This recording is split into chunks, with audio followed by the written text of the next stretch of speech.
What's the weirdest thing a parent found out about their child? The first real noises that my baby daughter learned to make, other than crying of course, were growls.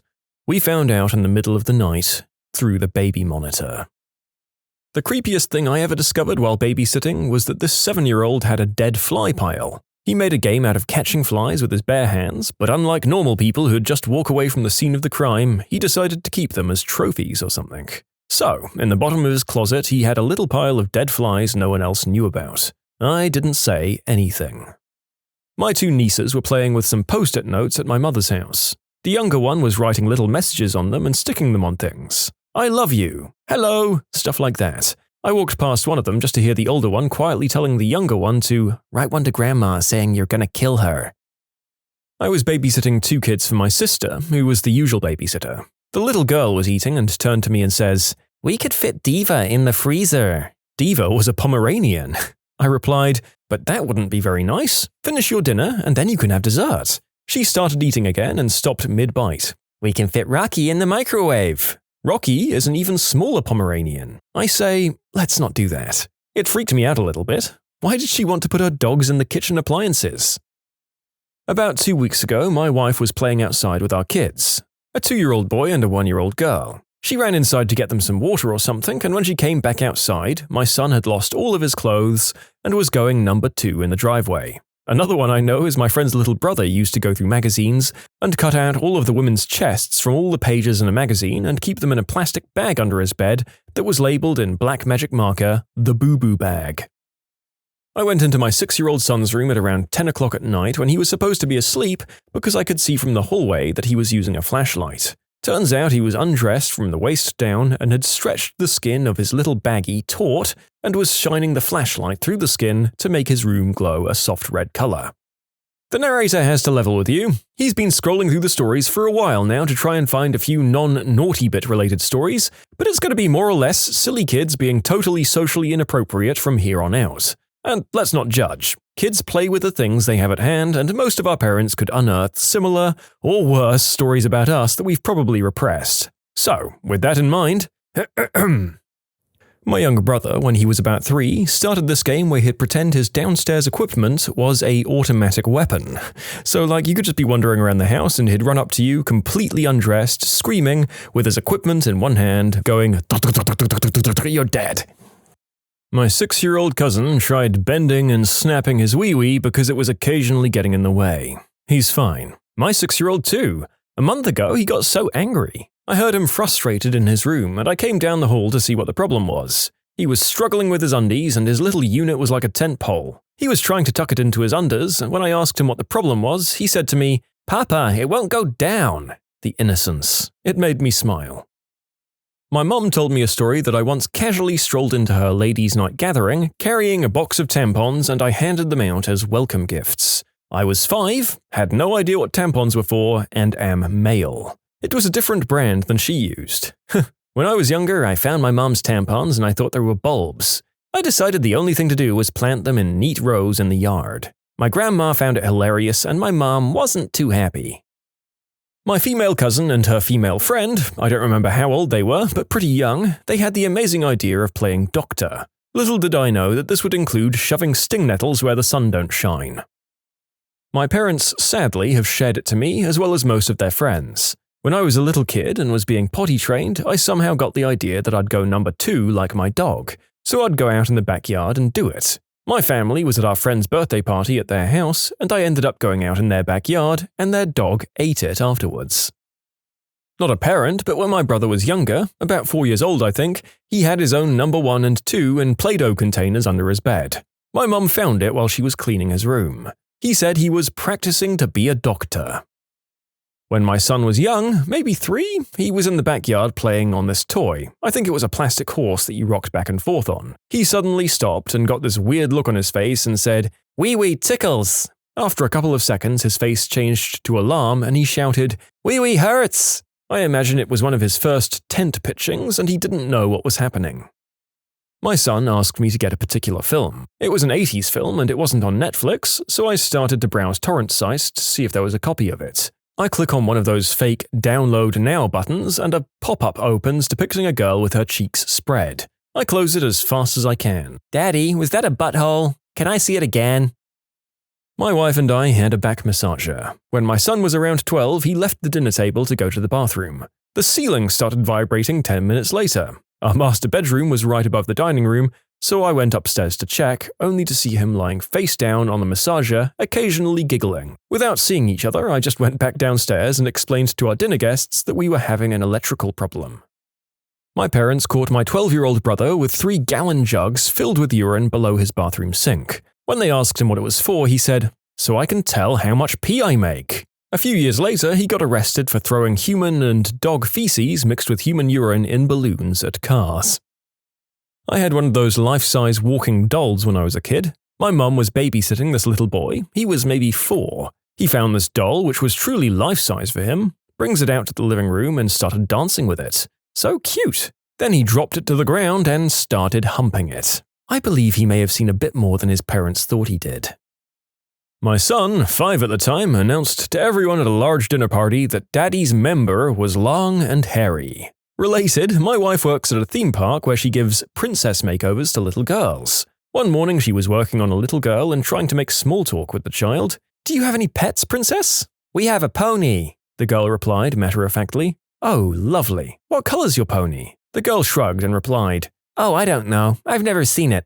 But Daddy says Mommy can ride it any time she wants to." My wife had to bite her lip to keep her from laughing. My friend's kid asked, "Mummy, how old are you?" She said, 32. "Oh, well that's a good age to die, I suppose." My older stepsister sleptwalked a lot. When I was around 8 or so, I remember waking up lying on my back because I felt something brushing my face. It was her hair. She was leaning over me with her mouth open a little, just staring at me. It was the most terrifying thing I've ever woken up to. I was so scared, I just laid there staring back. Then she straightened back up and left the room. I started crying loudly, and my dad found her peeing in the corner of the living room. That part was funny later, but it took a while before I'd sleep in the room with her again. I mean, that does sound absolutely horrifying. I do not want the ring girl appearing above me in my sleep, thank you very much. Nor to have to clean the carpet in the corner of the room she finished her exploits in. Ugh. My mum caught me whacking it to an adult movie and slowly backed out of the room. I caught her reflection in the TV, but she didn't know I saw her. She's never brought it up. Can't blame her, to be honest. A couple of years ago, I found something strange in my little brother's closet. He was about 8 at the time. You know those large Kool-Aid containers that store the powder? Well, he took an empty one from the recycling pile and filled it with a combination of tap water, acorns from our backyard, leaves, and I think even some bugs. When I found it, he'd opened it up after about 3 months, and it looked like some serious mildew had formed. We dumped it, and I found out he was trying to reincarnate one of the puppies my dog lost. I guess it didn't work. There was a girl I used to go to school with, and she told me a story about her sister once. Her sister had an easy bake oven, and the family had some goldfish. One day, the sister decided to wake up extra early so she'd be able to make the family breakfast. Cute, right? Wrong. What she had planned for breakfast was goldfish a la easy bake. Her goldfish died under a light bulb. Rest in peace, goldfish. My daughter cut the heads off hers and hid them under her bed. She had been fishing with my dad and cleaning the fish afterwards, so at least there was a good explanation as to why she had done this. When I was about 5 or 6, I used to make my Barbies have adult competitions and be exotic dancers and stuff. I'm assuming that I saw this happen in movies because I have no idea where else I could have learned about it from, and I also knew the proper names for it, and more often than not, there'd be a huge backstory set up like a "What will happen next?" Pokemon cliffhanger. Like, Stacy is a single mother who needs to take off clothes for money at night and keeps having babies because of her parties. Tonight is the night of the big bedroom competition. Will she win? I'm going to keep my children away from adult movies and songs as much as possible until they're done with stuffed animals. This was me too. My Barbies were constantly doing the deed. Lots of soap opera-esque cheating, all that stuff. I'd put their faces in the crotches of other Barbies and make slurping noises. Also, once in Brownies, we were talking about what careers Cinderella might have had if she hadn't married Prince Charming. All the other girls were saying stuff like nurse or teacher, and I said working girl. My mom was the troop leader, and she was so embarrassed. A friend of mine went out for dinner with his family, which included a 4-year-old boy. Everyone was looking down at the menu to decide what to order. As the waitress approached the table, they all looked up and noticed the boy was standing in the booth with his pants down and both hands pointing at his prominently displayed member, in his best "Who man?" voice, he proclaimed, "Good morning, Mr. Johnson." Apparently, he had been waking up with a confusing situation, and this is what his parents said when he asked them about it.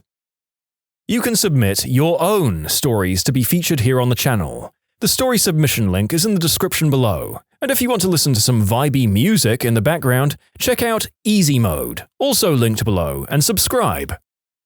Conversation I had with my daughter when she was 2. I said, "What do you want for breakfast, honey?" "Puppy." No, what? "Can I eat the baby?" What? She then proceeded to grab her doll and slam it in the oven. It wouldn't have been so bad if she hadn't screamed, "Shut up," when the doll started crying. Kids are messed up, man. I was going to babysit my friend's younger brother and sister, and the mum wanted me to come over for dinner so they could get to know me better. Before I left, the boy, who was 5, said loudly and cheerfully, completely out of the blue, "When I grow up, I want to beat my wife." His parents were genuinely confused and told him that was wrong. In the few years we were neighbors, I never saw any signs of a bad household, so who knows where he got that from. My parents waited until I was 18 to tell me that as a small toddler, I used to eat the frayed ends of the carpet. I once walked in and listened for a good 30 to 45 seconds of my 4-year-old daughter holding a long conversation where Barbie was leaving Ken because he was a deadbeat, and Ken was alternately pleading and threatening Barbie, complete with name-calling and accusations. Barbie sounded angry but calm. The depth of her understanding of the situation weirded me out. We don't let them watch Springer, and we parents had never fought like that, even in private. My parents did tell me, and they like to remind me every once in a while, telling me that I was always weird. Great. Anyway, I used to play with Barbies when I was 8 or 9 years old. I used to sometimes take their heads off, and other times take all their clothes off, tie their hands behind their backs, and make a sort of chain of Barbies that were hung by their heads. I don't know why I did it, and neither do they. I have no recollection of this, but I'd think it was creepy for my mother to find one day when going into my room. One day, my son, who was 10 at the time, his dad and I were driving home from his basketball game. And my son was telling his dad about this girl who'd thrown 2 basketballs in his face in the game the week before. When telling his dad about it, he described her as an ugly B-word. Before I could chastise him for the language or sentiment, his dad says, "Don't be like that, she could be your girlfriend one day." To which my son replies, "Yeah, then I'll be throwing balls at her face." One of those parental moments where you should be angry and punishing them, but you're just trying not to die laughing. When my mum called out my full name one time, you know that's not good. She'd told me she'd found something disgusting on the computer. Crap. So here's a pretty solid transcript. My mum said, "This is disgusting." I replied, "Mom, all teenage boys are looking at that stuff on the internet. Bob's dad even got him a magazine of it for his 14th birthday. Not like this. This is disgusting." "What did you find?" "You tell me." I'm not gonna do that. Just punish me." And that was it. A stalemate. I've consumed a very wide array of adult material, and I had no idea how badly I'd been busted, and figured correctly she wasn't going to fight like hell to go further down the rabbit hole. To this day, I have no idea what part of my messed up psyche that my mum busted me on.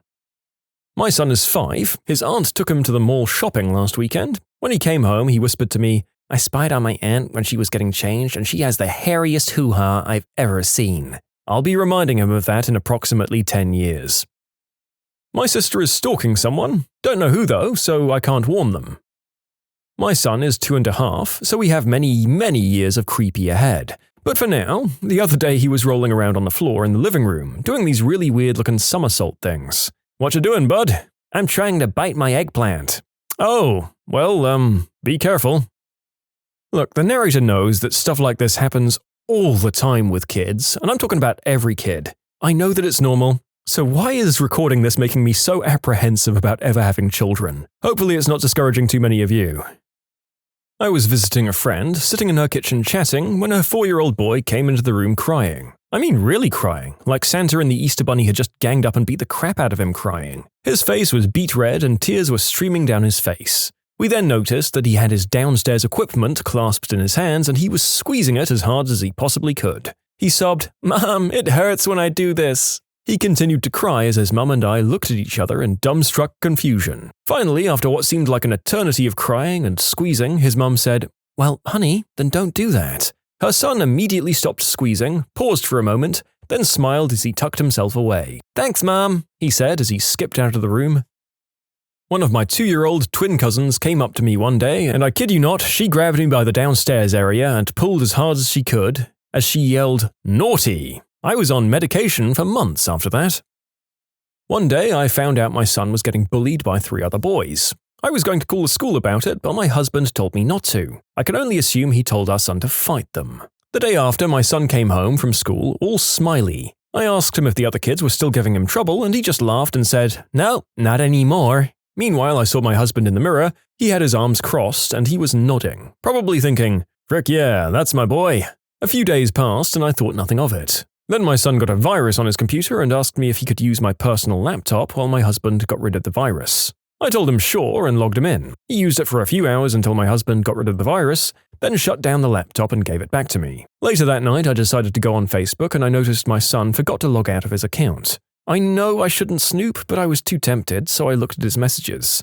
I saw he sent a message to the 3 boys that were bullying him, and I read it. The message was along the lines of, "Hey Chris, did you cry like a witch today because you saw your teeth on my necklace? If any of you screw with me, I'll be adding more teeth." Then he added a photo of this string with a bunch of teeth tied to it. His necklace, I assume. So I found out my son wears a tooth necklace to school. When I told my husband, he just laughed. Typical. Kinda weird, but more just a what the frick moment. I was babysitting this kid for my mum's friend. The kid, Tyler, was like 5 or 6. Anyway, I was chilling with him in the kitchen of this house, and it was pretty normal. All of a sudden, he says, "Have you ever seen anyone die before?" I was a little surprised and creeped out, but replied, "No?" Then Tyler looked at me with a creepy, wide-eyed stare and said, "Just wait." I was kind of frickin' hella freaked out, and Tyler got up and went to the cabinet and opened an airtight jar of peanuts, grabs a handful and starts scarfing them down, making eye contact with me. I looked at him and said, "What are you doing there, Tyler?" He looked at me with the same face and says, "My mom didn't tell you? I'm allergic to peanuts." Frickin' great. I drove him to the hospital and he got a shot and everything was alright. His mum said he'd never acted like that before and I'm pretty sure he's fine now. It was crazy though. In short, a kid asked if I'd ever seen anyone die before, then promptly ate a bunch of peanuts, which he was allergic to. When I was younger, I found a Dickie's barbecue cup of toenails, dryer lint, and hardened splooge in my brother's room. When I poured it out to see what it was, it fell out like a scratchy pale strawberry shortcake bar off the stick. I freaked out and left it there on the carpet. Later, he came in and asked me if I'd been in his room. When I asked why, he said, "Never mind. My dad paid me $50 to help recarpet that room." My brother blew his nose on a piece of lunch meat and then ate it. Little boys can be disgusting. I used to babysit these 2 boys when I was 12. They were 5 and 6, one fat, one skinny. Now, normally it's unheard of for a male to babysit kids, but my sister started out babysitting them, and eventually she no longer could, and the mother asked me if I wanted to. They were a very wealthy family that spoiled their kids to the point where they were rotten little jerks. The parents were just horrible at being parents, which is probably why they asked me to babysit without hesitation. Anyways, one day we were in the toy room playing Nintendo 64 and they wanted a different game. So I searched the room for another cartridge and I found my way into the drawer which contained Polaroids of the fat one's downstairs area. Being 12, I didn't realize the possible severity of the situation and I shrugged it off. Well, after I left, apparently the kid had mentioned to their mother that I'd found the pictures. The next time I babysat, the mother casually brought it up and told me they'd taken the pictures for medical purposes, as the fat one had a rash they were keeping an eye on. I babysat a kid who drowned animals, a duckling and 2 baby chickens to be exact, in the backyard pond, to watch the bubbles. His mother told me that, and she wasn't disturbed at all, but seemed to be bragging about his curiosity. I nearly threw up. He wanted to be a cop when he grew up. I had a lot to say about it, and then I wasn't asked to babysit anymore. It happened back when the movie Superbad came out. I was in my room drawing like I usually did. As I was brainstorming ideas, the scene where Jonah Hill drew Johnsons all day came to mind. I wanted to create my own eggplant art, so I drew the biggest, ugliest one I could. It was horribly graphic, and I remember being disgusted with myself, so I folded it up and left it on my desk. I left for the day, and when I came home, it was no longer there. My heart sank. I was on full panic mode. Where the frick is it? I frantically searched everywhere, but I couldn't just ask, "Hey Dad, where's my giant downstairs elephant drawing? I grew up in a Mormon household for God's sake. Nobody ever mentioned it." I was running late coming home from work one day by a few hours. My wife couldn't get a hold of me and was beginning to worry. Then my 3-year-old son went to the window and said, "I see Daddy in the car." My wife went to the window and no one was there. When my wife asked him where I was, he responded, "He's a ghost," then smiled and walked away. In short, my son told my wife that I was dead and that he could see my ghost. Teenage Redditors, what's the worst part of being a teenager these days? The pressure of being expected to go to a good college as you anxiously hear about student debt getting higher and higher. You kind of think it would be cool, but you're scared out of your mind of the prospect of being in debt for so many years after you graduate. At the same time as everyone's assuring you that if you don't go to college, you're a loser idiot who will work at McDonald's forever. Also, the idiotic technology stigma from older generations. I was reading a book on a Kindle for English in my French class, and she not only took it away from me, but yelled at me for texting during class. I tried to tell her that the thing was literally a slightly more advanced book, but she refused to believe me. On the same note, how online friends are considered not real because they're totally computer programs and not people on the other side of the monitor. My parents always tease me about not having many friends. When I do ask to go over to someone's house or vice versa, they say no. They want me to make friends without being with friends. Also, very high expectations suck. High expectations comes from every parent across every generation, I can promise you that. Having everyone ask what you want to do with your life. I don't even know what I want for breakfast. Everything is taken 20 times more serious. I got a 10-day suspension for a freaking box cutter in my car for work. I'm a straight A student with perfect behavior. My dad points out in front of the whole school board that in the 70s he had a shotgun in his car for hunting while he was at school.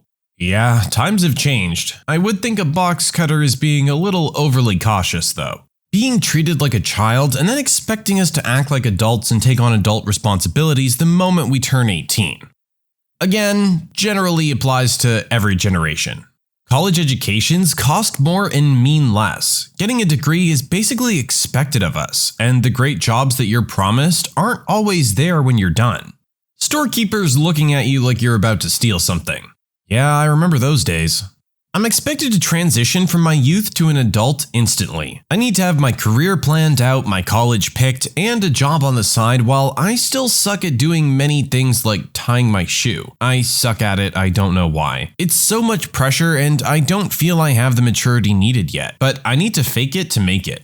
I'm gonna give you a pro tip here, buddy. Everyone's faking it. Nobody knows what they're doing. There are no real adults as you know them as kids. We're all just winging it.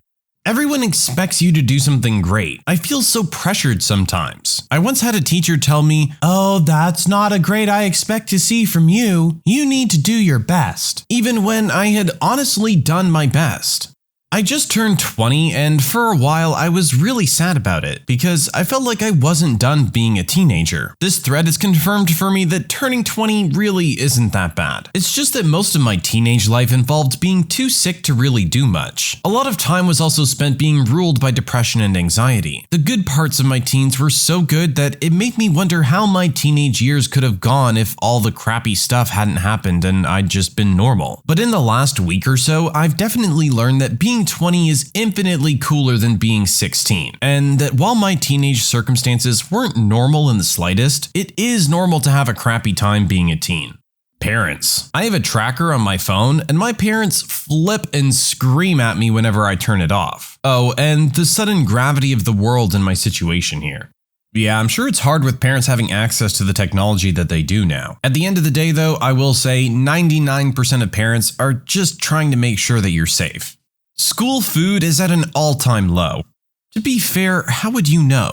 We get put down by our elders for being wrong in some way because of the time frame in which we were born. So what if we don't have to walk 5 miles uphill every day to get to school? That doesn't mean I'm any less a contributing member of society than you are. To be fair, you're still in school, so not technically contributing to society yet, but I'm sure you'll do fine when you get there. How much stricter the laws become, and how easy it is to get into a lot of trouble. I hear all these stories from my dad and his friends, my uncles, friends' dads, and older cousins about all the things they did, and how sometimes they would get caught by the cops doing regular, stupid teenage stuff. Speeding, racing, drinking underage, paintballing in the streets, getting into fistfights, or getting caught with a little bit of pot. From what they told me, the cops seem a lot more relaxed, and let them off with warnings because they understood that that teens do stupid things and try drugs and alcohol. I hear all of these situations and think if I ever did any of this and got caught, I would very likely get in a lot of trouble and possibly put in jail. It seems like no one remembers that the time to screw up and learn from stupid mistakes is when you're a teenager. As for high school, if I did half the things I hear they used to do in high school, I would be in jail. I will say, yes, cops handle things very differently nowadays, and I think a lot of that would come down to better training. They find a kid drinking underage and literally want to ruin their life. They seem to forget that they're here to help and protect society, not screw them over and make a quota. Way too much focus on grades rather than learning. This also causes way too much stress in school that is unhealthy and can create a terrible connection between the student and the joy of learning. Also, the college process. Screw the college process. I would argue now that learning is a lot more lenient and that there's a lot of different types of learning available to you now. Back in the day, if you didn't follow the specific curriculum that was assigned to you or you weren't able to keep up with it, too bad. Aspiring to be great or do something meaningful with your life, then realizing the system and society you were raised in will be the first thing to beat you and your ambitions down. Oh, this kid's already figured it out. Being expected to work for free to get experience, especially knowing not too long ago on-the-job training was paid and covered what college and internships do now. We've all seen the memes. Employers want 30 years of experience but no older than 20 and they're only going to pay you 3 cents above minimum wage.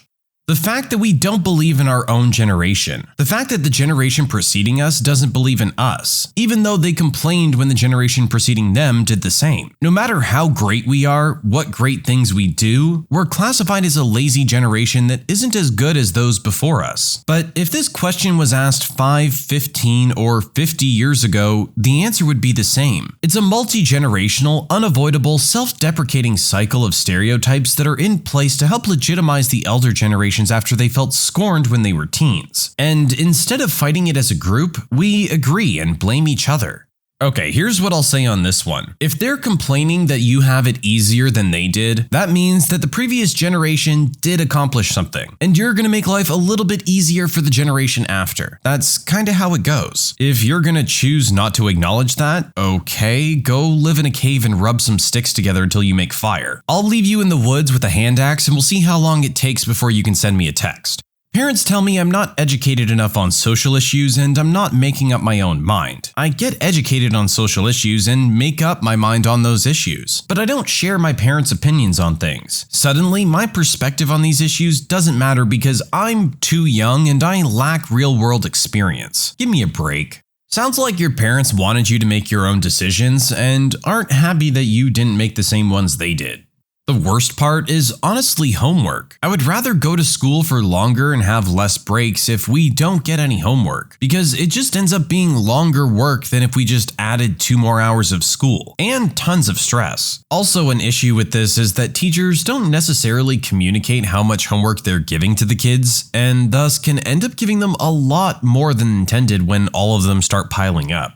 For me, it's the stereotypes about us. Not all of us are pot-smoking, weed sock-wearing, sex-crazed, uneducated, and disrespectful jerks. We're considered a terrible generation, when really we're probably no more rebellious or terrible than our parents were at that age. I gotta agree with you on this one, but let me tell you again, everyone who was ever a teenager went through this. Other kids my age that think they're better than us because they listen to classic rock.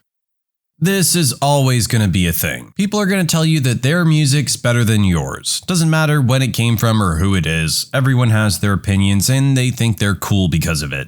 For me, it's peer pressure. I'm sure it was the same years ago, but I recently moved from Massachusetts to California, and it was my first time ever being legitimately exposed to anything like weed or alcohol. I spend time with the people who are all about partying and hooking up and stuff, and I don't like that stuff, but I like the people. So my best friend comes up to me with questions like, "So have you hooked up with anyone yet?" And I'm like, "No." And he instantly goes around to every girl he knows I'm into or finds somewhat attractive and asks them them to hook up with me. And I know he means well, but it just makes me feel really weird because I was brought up being told never to touch drugs or alcohol and not to date until college and stuff like that. Just me, of course. It could be different for others. Also, you're constantly pressured to excel at something, and I don't. I'm just not amazing at anything. I'm average in every way. Let me tell you, buddy, 99.999999% of people are average. Don't feel like that's a mark against you. Being written off as a teenager regardless of your mental capacity or maturity. By that logic, one could write off humanity as a whole. Participation awards are dumbing everyone down. My peers are too entitled. Everyone's treated like a perfect star when they're younger because parents think their kids can't handle not being perfect, when it's really just the parents who want to see their kids be the best. Everyone grows up thinking they're special, and then either won't accept that they aren't when they're older, or has a hard time coming to terms with it. We're taught that we're all winners, but that takes away the joy of actually accomplishing or being good at anything. The peer pressure is overwhelming. The pressure to lose your virginity, smoke, drink, and do drugs. I'm almost 19, and I'm the last virgin among my friends. They're not really pressuring me to lose my virginity, but it just sucks to feel left out of the loop. It sounds like most of this pressure is coming from yourself. Don't worry, everyone takes life at their own pace. Being written off as a hormonal teenager really sucks. Parents don't believe that I'm depressed. They think I've been in a bad mood for these past few years. I'm pretty sure that harmful thoughts alone would merit a trip to a therapist's office. Not to mention the daily struggle of getting out of bed, going to school, hiding my wrists, pretending to be normal. I'm a teenager, so I'm just lazy or moody. One of my friends recently announced she's pregnant. She's 14. People say our generation is childish. I disagree. Our generation is growing up too fast. It's terrifying. I've yet to have my first kiss, drive a car, drink alcohol, have a child. All of these things that are now being achieved by kids 3 years younger than me. It's just not right. Knowing how badly the generations before us screwed the environment up is a really scary thought. The type of stuff other teenagers are into. No, Greg, I don't want to get drunk at 10 a.m. For me, it's just the transition. I just want to get settled, out of college, secure job, marriage. I'm 19 and currently enrolled in my third different college. Granted, not everyone chooses to transition that much, but it is frustrating.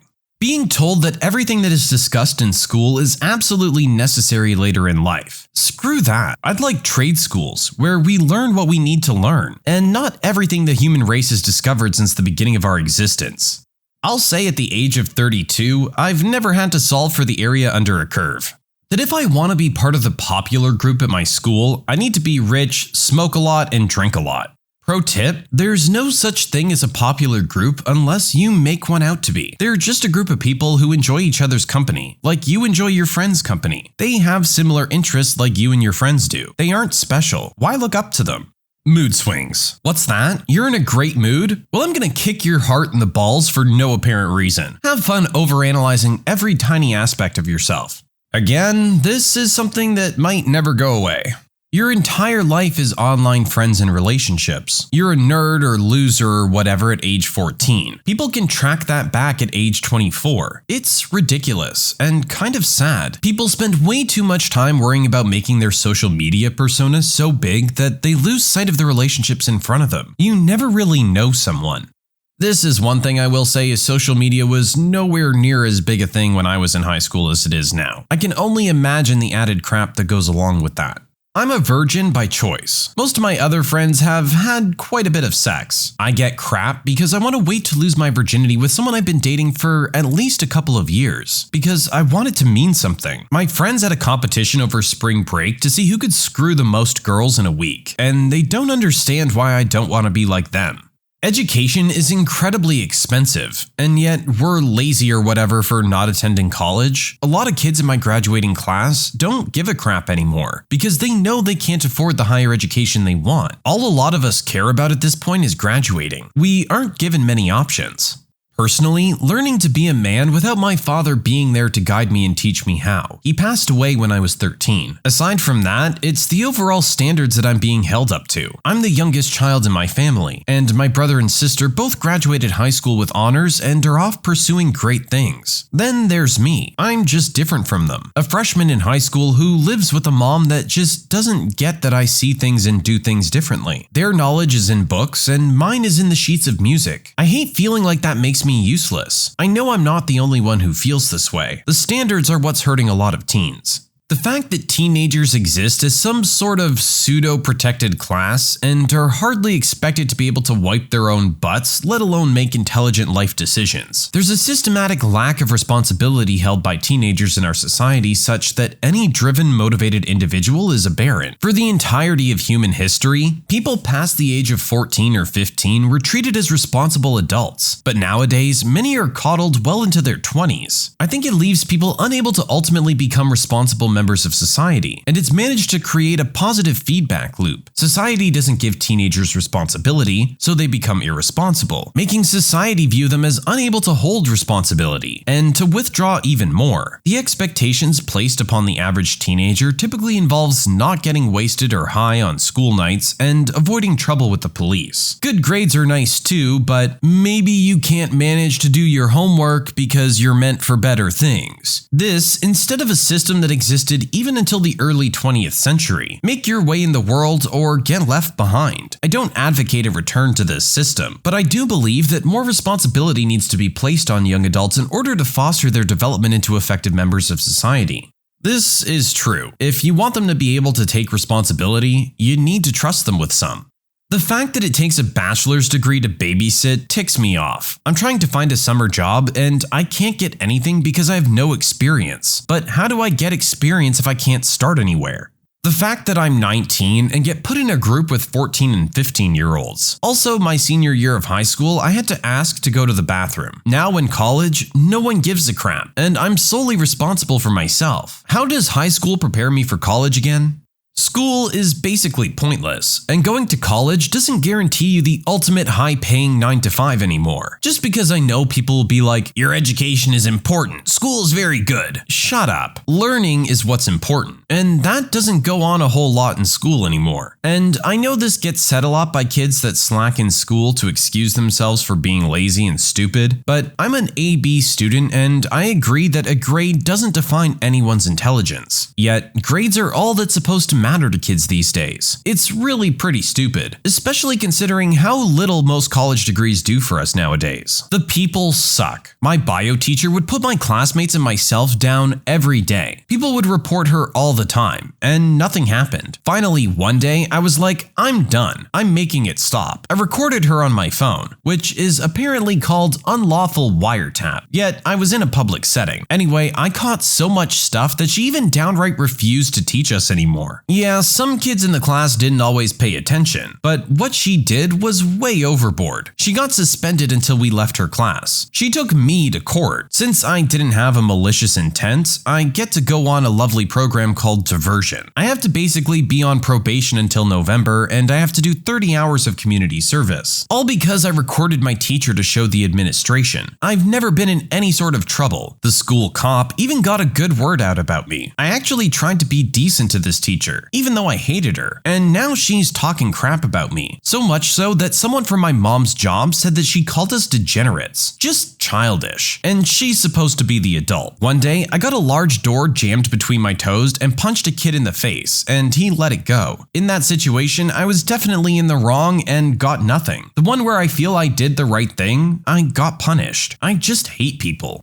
This is just unfortunate to hear, honestly. It's the administration that should be doing something about the teacher that's causing problems. And you shouldn't get in trouble for doing what was necessary to prove to them that this was going on when they weren't doing their jobs properly to begin with. I hate the stereotyping of teenagers. People think all teenagers are obsessed with is swag and Instagram. Me and a lot of other teenagers are not like that. I also don't like when adults think my points are invalid because I'm 14. There are absolutely 14-year-olds with more common sense than people in their 30s, and sometimes you need to acknowledge that.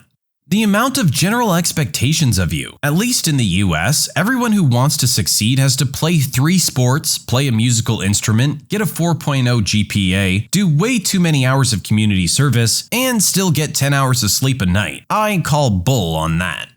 How being smart is frowned upon by other teenagers. Seriously, how often do you see reading or actually being intelligent as something a cool person does? No, they're always smoking and partying and drinking at age 15, and stupid things like that. In a few years, you're gonna come to learn that the word cool doesn't mean what you think it means.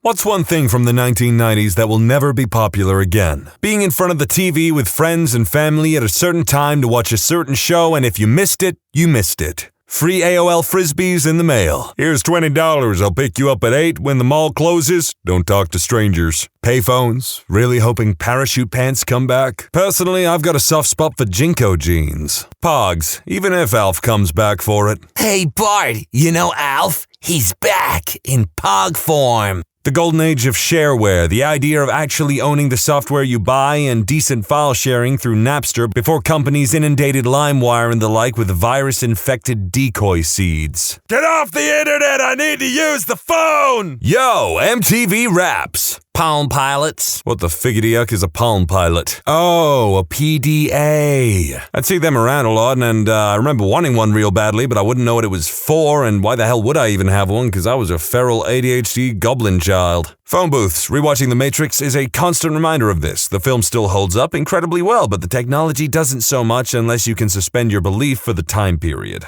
See, when I was a kid, I thought The Matrix was cool. I especially thought that Matrix 2 Reloaded was cool, but now I'm older, I don't really like the films anymore. Purchased cell phone ringtones. You have received a collect call from, "Hey mom, I'm fine and going to a friend's house." Burning CDs for every occasion and writing said occasion on CD with Sharpie. Honestly, I think that's a nice, charming way of just cataloging memories and important moments in your life that are connected to a song. Y2K hype. There were a ton of futuristic shows and movies about the net. Let's just say it turned out differently and less cool than portrayed. Not really a 90s show or anything, or even franchise, but Mega Man Battle Network I always thought had like a pretty cool impression of the internet. Like with the net navies and everything. Tamagotchi. Hope for the future. I don't see Discmans making a comeback or those white seashell and coral necklace things everyone had, boys and girls both. Surprisingly, rollerblading seems to be making a bit of a comeback though. I see them at skate parks now quite often. They actually rip too, grinding flat bars and stuff. Remember free refills at coffee shops and ashtrays on every table?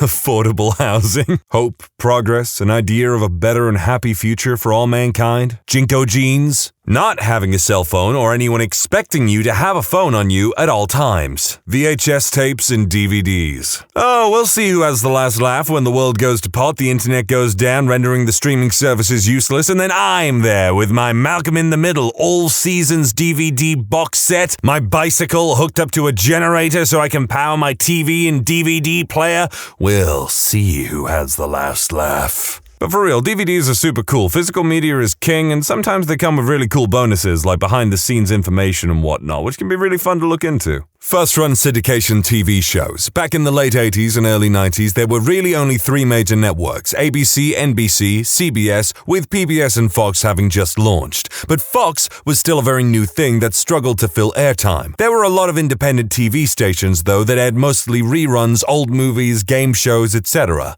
Then, Star Trek The Next Generation premiered in '87 as a first-run syndication show, meaning it aired on whatever local network wanted to pay for the rights on any day at any time. It was a huge success, and suddenly there was a ton of action-adventure shows going to first-run syndication. Those local stations that had nothing to show on certain nights loved it. Baywatch was directly syndicated and was one of the most watched TV shows in the world for one point. Then there was Xena, Hercules, ST, DS9, Babylon 5, Relic Hunter, Viper, and just a ton of other light-hearted action-adventure TV that doesn't really exist anymore. As a 90s kid, it was great. When UPN and the WB formed, a lot of those independent stations didn't need to fill airtime anymore. By 2000, the market had shrunk, and today with streaming, it's gone for good. Those t-shirts that reacted to heat and changed color? It turns out that bright purple armpits never became acceptable. I think the brand was Global Hypercolor. One of those inventions. Just because you can make it doesn't mean you should. I don't know, those shirts sound kinda cool actually, just on the concept alone. The creation of a major television network, or the attempt to do so. After Fox succeeded in the mid-80s to create the Big Four, and remember that PBS counts as a major as well, you saw attempts like the WB, UPN, and their merger in the CW, with streaming services, weblets, and specialized networks that only deal with a single topic, like the Weather Channel and ESPN, proliferating the airwaves. There's never going to be an appetite for another major network, or the rationale present to develop the funding necessary to create and sustain it until it becomes self-supporting. Not in the reality we're all currently living in. To do so, you have to have several things: a national news division, a dedicated sports division, a production division capable of turning out massive amounts of sustainable content, and it has to be scripted as well as non-scripted content, or reality television as it's called. A schedule that covers the entire week for at least 8 to 12 hours of original content daily, and a national network of television affiliates that broadcast your content. And in the cases of your news division, represent your main network in that affiliate's broadcast area. I remember how difficult it was for Fox back in the 80s, but as a fellow student in radio and television pointed out to me, they have a national news division, a weekly schedule, content, and local affiliates nationwide. Don't let anyone fool you, they are a network. And it's never going to happen again. Okay, being a media student, I find this stuff really interesting. I was not expecting a double feature on things like, about syndication and how Fox established itself as a giant network or whatever, but I don't think I completely agree with the idea that there'll never be a new TV network or something like that, because streaming platforms, from what I can tell, while they are somewhat profitable, they just don't seem like they're as profitable anymore as people like to think, and they're very restrictive business-wise, because the instant that you try to change anything, people are really finicky with it. It's like, oh, I thought I was going to get everything all at once in a week, and now more and more shows are going back to releasing an episode a week or something. Or the fact that all of them are now trying to make more money off of people by restricting how many people can really have an account at once, I wouldn't be surprised if regular old TV made a comeback eventually. Limp Bizkit. They're one of the few bands unable to capitalize on nostalgic fans and have to cancel their last 2 tours for safety concerns and personal health reasons, which methinks is face-saving code for poor ticket sales. I actually rather like Limp Bizkit, and after they've said that, I might see if they're touring through England. Running home from the playground to watch and record your favorite cartoons on the VHS, spending hours at the video store, or reserving your favorite movies in advance. I still remember the 2+1 deal and how happy I was when I got an extra movie. Colored ketchup. Did anyone say Carrot Top yet? Pontiac Sunfire. PlayStation 1. While the PlayStation 1 itself is definitely not going to be making a comeback anytime soon, I do believe that the appeal of low poly graphics, like based on PlayStation 1 graphics, are slowly and gradually becoming more and more popular among people as an aesthetic choice. Smoking in restaurants. Shoulder pads. I could have swore shoulder pads were like a 70s thing. Pet rocks, like the ones that were actually sold. Cereal box prizes that are actually in the box and don't require a sign-up or something. I once got Lion King themed limited edition Pogs from a cereal box, had to save 3 barcodes and mail them in. They were awesome. Otherwise, there was always a gift or toy in the box. I miss those days. Companies don't use promotions like this anymore because they know we'll have to eat anyway. No need to market food anymore or make it appealing or exciting. So sad. Sony Walkman and Discman. Peanut butter and jam in the same jar. For good reason, that sounds awful. Then again, apparently English peanut butter and American peanut butter are 2 completely different beasts. I don't think movies like the original Blair Witch Project 1999 would have the hype it did. The internet changed a lot of things. That website with its lore, hidden secrets, and that most folks then couldn't go Google to see it was obviously fake. The number of people that believed it was real was insane. That would never happen today. Cheat codes and hidden characters are mostly gone now because of the internet. The secrets to unlock hidden characters in Mortal Kombat 1 and 2 were all word of mouth. When playing Tears of the Kingdom, I can literally find out every secret item on launch day. Very different from the original Legend of Zelda, where you had a map of the overworld that came with the game and were told, good luck. And yeah, it is too easy to complete games nowadays with the internet. Even I'm guilty of using the internet when I get really, really stuck in a game somewhere, though. What I really hate though is when games nowadays glitch out so badly that they just stop you from progressing and you're like, what am I doing wrong? And then you get told, oh, you've just glitched. Other people have had the same problem. Oh, that's a good one actually. Games being made and shipped as complete products worthy of the price you're paying day one. Having a face and body that hasn't been altered in some way or filtered and edited in photos. I remember when the furthest we would go to deceive people about our appearance was wearing a push-up bra. Yeah, filters are just super lame nowadays. And plus, let's be honest, I think people have trained their eyes now to be able to tell when a filter is being used. Smoking the devil's lettuce from an aluminum can. Furbies. Mofos being sensitive about everything.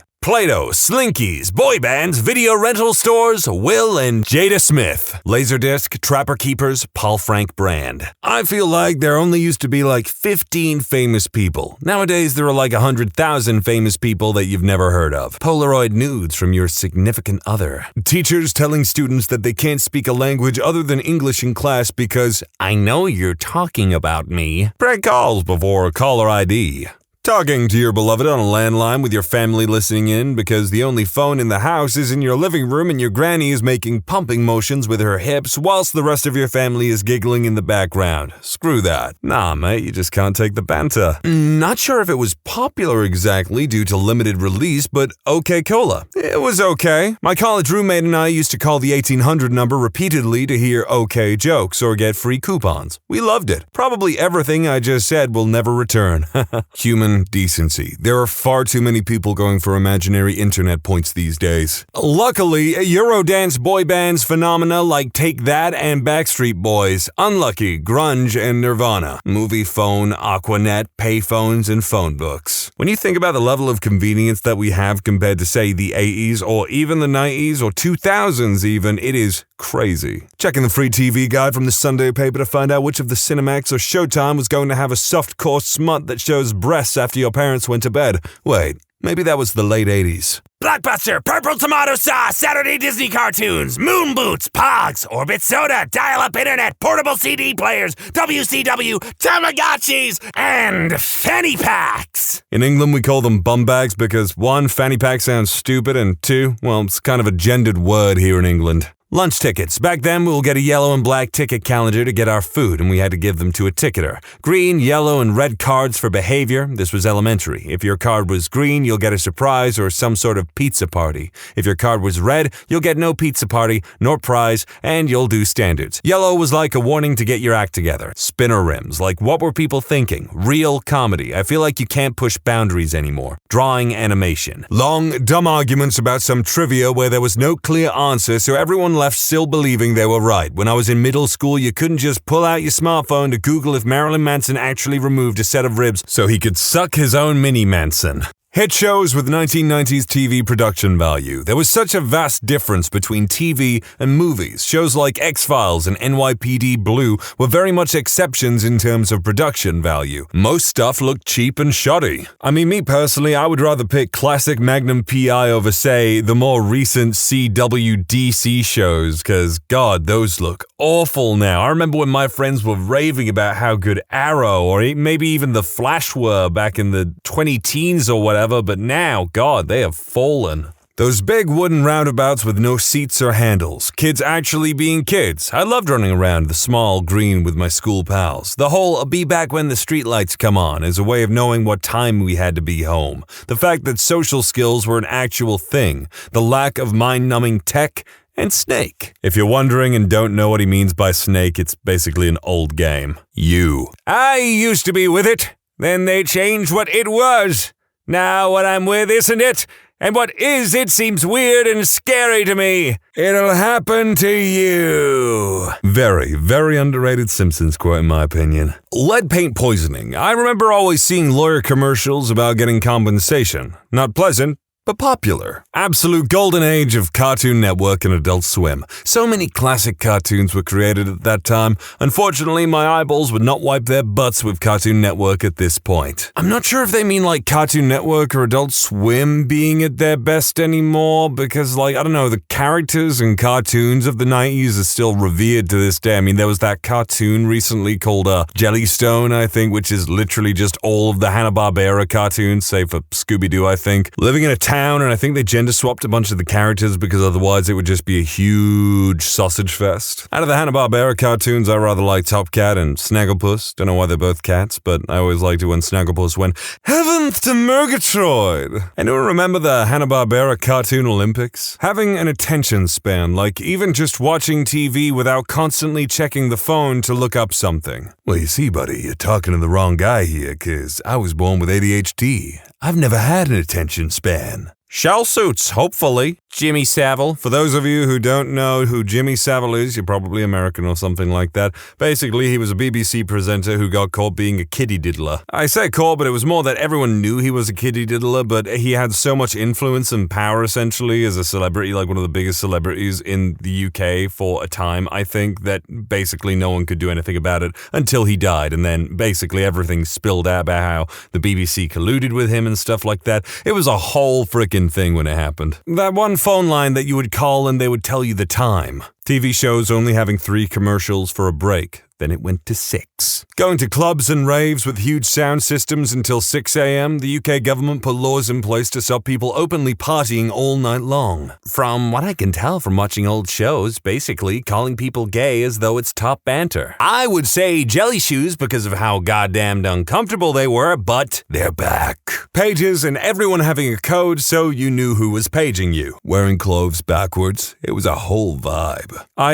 I just don't believe you. I don't believe that wearing your clothes backwards was ever a vibe. Flip phones? Well, you say that, and yet the Samsung flip phone came out a couple years ago, and I absolutely love mine. Like, when I finally moved on from my 90s Nokia flip phone to whatever the hell I got in 2013 as my first actual my new phone or whatever, I was just there like, man, I wish this was a flip phone. And then finally, in 2022 or 2021, Samsung answered my prayers, and I frickin' love it. Having a low spending market, everything seems to be increasing by the day. Vanilla Ice. Hip hugger pants with a thong peeking out. Very common in the mid to late 90s. Visiting people in person randomly. Like, people would just drop by, or we'd be out and stop by to see a friend. We were more hospitable, had more free time, and there was no cell phone, so it wasn't like you could call, so expectations were different. You know, when I first read that, I thought it said randomly visiting people in prison. I was like, what? Having to wait till 9 to call your girlfriend so you could get free minutes? Apparently, gaming in person with 2 players. I'm told you need separate consoles now. That actually annoys me nowadays with all of like the development that we've made in gaming and technology in gaming and whatnot. Multiplayer is kind of stagnant, especially local co-op and everything. Like, as someone who is a younger brother and whose brother didn't want to play games with him, or like, you know, he played single player games all the time, I wanted more games where I could actually like play through the entire game with my brother or my friends or whatever. It's just something that I think more games need to concentrate on. Flesh out multiplayer mechanics, for God's sake. Afraid of the Dark on Nickelodeon. It is impossible to explain to someone who wasn't there how cool the Macarena was the first week. The Jerry Springer Show. Gas was 89 cents a gallon and cigarettes were $9.99 a carton. Inflation's a female dog, honey. Internet cafes with full tables of boxy desktop computers, and you had to like pay by the hour to use it sometimes. I used to love this skeezy internet cafe that I used to go to with my friends. We play Call of Duty, S4 League, Dawn of War, or like mods of Warcraft with One Piece and Bleach characters. And they'd host all-nighters once a week on a Friday, and you'd be there till like 6 a.m. playing whatever the hell you want, and they'd give us the keys, and people would make like snack runs and everything. Man, those were good times. Animorphs books and the short-lived TV show. I think someone's making like a comic that's still going now, actually, of Animorphs. Hamster dance. Really elaborate home theater setups, component stereo systems. In mainstream use, I know there are still niche enthusiasts. Our first house was pre-wired in the family room for surround sound speakers. I would actually love a home theater system. Doing research using encyclopedias and dictionaries. Excessively violent, borderline hentai anime. Oh yeah, they don't make them like they used to. I remember watching the frickin' Guyver on a VHS when I was a kid with my mom and stuff. That was crazy. It was literally the show that told me or showed me that heroes don't always win. Or something like Ninja Scroll, which, God, do not watch Ninja Scroll if you have a weak constitution and are afraid of, well, some pretty violent and horrible sexual stuff going on. Because I remember when I was 13 years old, my mom's friend was like, oh, he likes anime? I got him an anime DVD. Didn't even bother to look at the fact that it was an 18 plus. Also, please, believe me, I know some of you hate when I do too much commentary on these, but if I weren't doing this, I would literally be saying POG about 1,000 more times. Late-night TV psychics, Miss Cleo, Sylvia Brown, John Edward, etc., some of them couldn't even predict their own demise. Apparently Surge, the gateway soda to a booger sugar habit. Life. Back in the 90s, life was so much better for a lot of reasons. We were much happier than today and we didn't have technology. We had more privacy than today before social media came by. Things were cheaper than today. My parents used to buy the newspaper for 15 cents back then. Today, it's €1.50 for the daily one. As a kid, I was much happier meeting other kids at school and we used to play a lot. Something like a shoebox was like winning the lottery. School used to be more exciting than today. I loved coloring books as a child. There weren't any automated phone systems back then, and you used to get on the phone with a company with ease. Everyone used to go outside for services, and we used to meet a lot of people, have a chat, and I used to play with anything. Riding the bus used to cost 15 cents. Today it's €2 before the government made them free. McDonald's used to be like a Disneyland to me. The toys used to be like winning the lottery. Street food like pasties used to cost 8 cents, and I used to eat 2 of them, and they were pretty good. Today you need to spend 60 cents for 1 pasty. TV shows were better than today's. I really loved Power Rangers and Baywatch, and I still love them till this day. MTV used to be about music and not reality shows. It used to be exciting. You didn't need to pay to watch TV back then, and it used to be good. Today, to watch TV, you have to pay only to see garbage being aired on the television. I do think that ever since modern technology emerged and life became faster, it's no longer the life I once knew. Everything is becoming boring nowadays. Inflation is a real female dog. Life was so much better back then. I still miss the 90s. Like, no duh, inflation sucks, and yeah, of course, everyone's gonna miss the times when they were younger and everything, and happier and whatnot because they were a kid. It's nostalgia and whatnot. I think the most probably profound thing that they said was about how the rapid expansion of technology, fast living, and things like people being made redundant from simple jobs like phone lines and everything. I hate it when they put me through to a robot when I want to talk to a person who could fix my very, very specific problem that the robot or whatever, or the automated phone system just doesn't give me the option to do. But I guess I'll stop there because the deeper I get into that topic, the more depressed I'll become. Good night, all! Reddit, what are some college majors that should definitely be avoided? If you're a journalism major, getting involved in student publications and media is way more important than classes. Journalists aren't hired based off their degree, but how well acclimated they are to newsrooms, deadlines, and things like that. You can't learn the trade in a classroom, only in the field. Classes are just to help you refine your skills and the little things. Standalone language majors. How are you, a student learning a language in less than 4 years, going to compete with a bilingual speaker who also has skills for the workforce? You have to pair it with something else. If you want to major in a language, you double major.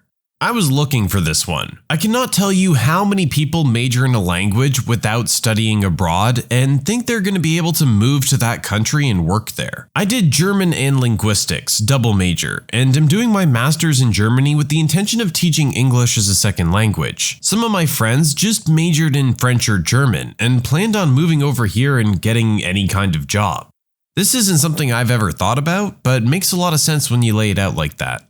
General studies. Just pick a major. Being undecided all 4 years won't look great on your first resume unless you leave undergrad with some amazing experience that translates into an immediate position. I was a history major. 'Twas fun, but no money. Now I'm a zookeeping major. Tons more fun and even less money. If you don't plan on getting at least a master's degree, avoid psychology. I've known several servers, bartenders, and receptionists that have their degree in psychology, even a few that have ended up in retail. Not that I look down on those jobs, just that they clearly don't require a psychology degree. To get a job in the field, you pretty much need to have a master's at least. Art history. My current roommate, out of college now, was an art history major. She doesn't do any art herself, she just really likes art. Spends a lot of her weekends going to museums and galleries. She can't find a job in what she wants to do. Has an entry-level position as an office administrator, and she hates it. She can't really move up much in her company because she doesn't have the knowledge of the industry she's in. She went to a private university for it, and will be paying off loans for a long time. This is one that before even coming to this thread, I heard was a rough one to try and get a job with. Be careful when studying music. Most universities offer music performance and music education. Getting a bachelor's in music education means you're certified to teach at a school, and therefore has a lot more potential of getting you a job. Music performance just means you got really good at playing your instrument. You'll still have job options such as giving lessons, starting your own studio, joining a professional symphony, or just being a freelance musician. But those all have varying levels of difficulty and instability. For example, to get into a symphony, you have to be the best of the best, at least for top-tier symphonies. So your probability of being hired depends solely on your audition. And to be a freelance musician means that there may be periods where you're unemployed. And even when you are hired by someone, you'll go most of the time without insurance or a retirement fund. And then you have to factor in the location you're in. If you're in an area that's musically dry, you won't be finding any paying gigs unless you're a teacher. There may be plenty of people wanting your services like churches, community bands, and musical pit orchestras, but you probably won't get paid. Yeah, unfortunately, artists and musicians have it rough nowadays, especially based on your area. Non-accredited majors. Even if it sounds like a good degree, mechanical engineering for example, it might not be accredited, meaning it doesn't hold anywhere near the value. I'm only using mechanical engineering as an example. This is normally an issue with university programs that are new, which means that their program normally wouldn't have accreditation. It would be in the application process. It's quite the gamble when you're a new student, because if they don't get accreditation by the time you graduate, you're SOL. Yeah, that would be the last thing you want, is to waste a whole bunch of money on a class that literally means nothing to anyone. Biology. Unless you want to go to med/farm/vet school or graduate school. A BS in biology won't get you very far, and you'll max out in earning potential early on. A lot of bio majors go back for their MS or PhD because they're stuck at low pay scale. If you already know that's what you want to do, you're fine. Make sure you do a BS and not a BA though. Don't do something you dislike because you think it's a good career path. Work is going to be a major part of your life, so aiming for something you can't stand doing is a bad idea. I'm fighting with that sort of. I decided to major in something I love, but I hate it now because it's becoming a career instead of a hobby. The career I want is generally lower pay, but I'd rather major in that because I'd actually be happy. This is the conflict I think a lot of college students go through. There's the thing that you want to do, but you kind of don't want to do it as a job because then you won't want to do it anymore. Versus the thing that you don't want to do, but it pays really well. I don't know. It's a tough decision to make either way. My last job was at a gas station chain, and I met at least 3 hourly gas station managers who had biology master's degrees. Blew my mind that they were attempting to pay down $120,000 worth of loans on $20 an hour. Everyone I know with a bio or biochem master's is employed in research or by private firms. What the heck were your coworkers doing? Criminal justice. It seems to be the new default major for people who don't actually know what they want to do now that psychology is out of vogue. I work at a courthouse and I never graduated college. Most of the new people are trying to get in with criminal justice degrees because it'll look good on their resume, and there are a ton of people applying with that major. Very competitive. Criminal justice sounds like something that would be useful if you're going for something in the law field, but maybe not? I don't know. It's not always just about the major, but what else you do in school. I got my degree in anthropology, which as a bachelor's doesn't mean much in itself. But I managed to get into courses where I did actual research and got my name co-published in a couple professional journals. That was something I've been able to market to employers as much, if not more, than the degree. Same thing goes for something often badmouthed, like women's studies. I have 2 close friends who went that route and are both employed in careers. Women's studies, not STEM, prepared them to go on to get social work degrees, which is where they now make their living. Agreed. An in-demand major helps, but doesn't mean jack if you don't put in the work to network and intern. A crappy degree held by someone who did internships for at least the latter half of their education will be looked at better than a good degree holder with no experience. So, incoming college goers, intern, network, schmooze. Yeah, I think more and more places are going routes like this. Your college degree doesn't exactly mean a whole lot. Everyone wants experience. Or if you've managed to get an internship somewhere, then you've already gotten your foot in the door. Problem with internships is a lot of the time you're working for free for a while without a guaranteed job at the end of it. Unless you eat, sleep, and breathe architecture, do not even consider it as a major. You'll spend more money, more sleepless nights, and more of your sanity than any other student. Unless you have the passion necessary to make those sacrifices, forget it. Learn from my mistakes. I just finished a dual master's in architecture and urban design. Everything you said 100%, except now that I'm out and working, there was indeed light at the end of the tunnel. I feel bad talking crap about my own degree, but biomedical engineering. Maybe not avoid it, but make sure you have an idea of what you like at the beginning or early as possible, and tailor your work experience, classes, and training to that speciality. For example, if you like prosthetics, have things that show you're ready to compete with mechanical and electrical engineers over the same position, and that your biology and anatomy knowledge gives you an edge over them. All other engineers have obvious fields they can go into. Biomed is simply just not as flushed out, and employees may just pick grads with majors they fully understand. In my undergrad, I went more of the bioinformatics route and did a lot of coding, so I load up my resume with that stuff, and had 2 internships that furthered my coding ability. But would it have been easier if I just did computer engineering? Possibly. Avoid any major starting with pre-law, pre-med, anything like that. I know several people who became doctors with degrees in chemistry, biology, or engineering. I also know someone who finished pre-med, went to med school, realized he didn't want to be a doctor, and was screwed. He ended up spending 4 years getting a second bachelor's degree. Likewise, you can easily get a law degree and become a lawyer with degrees in all sorts of things. You can't do anything else with a pre-law degree.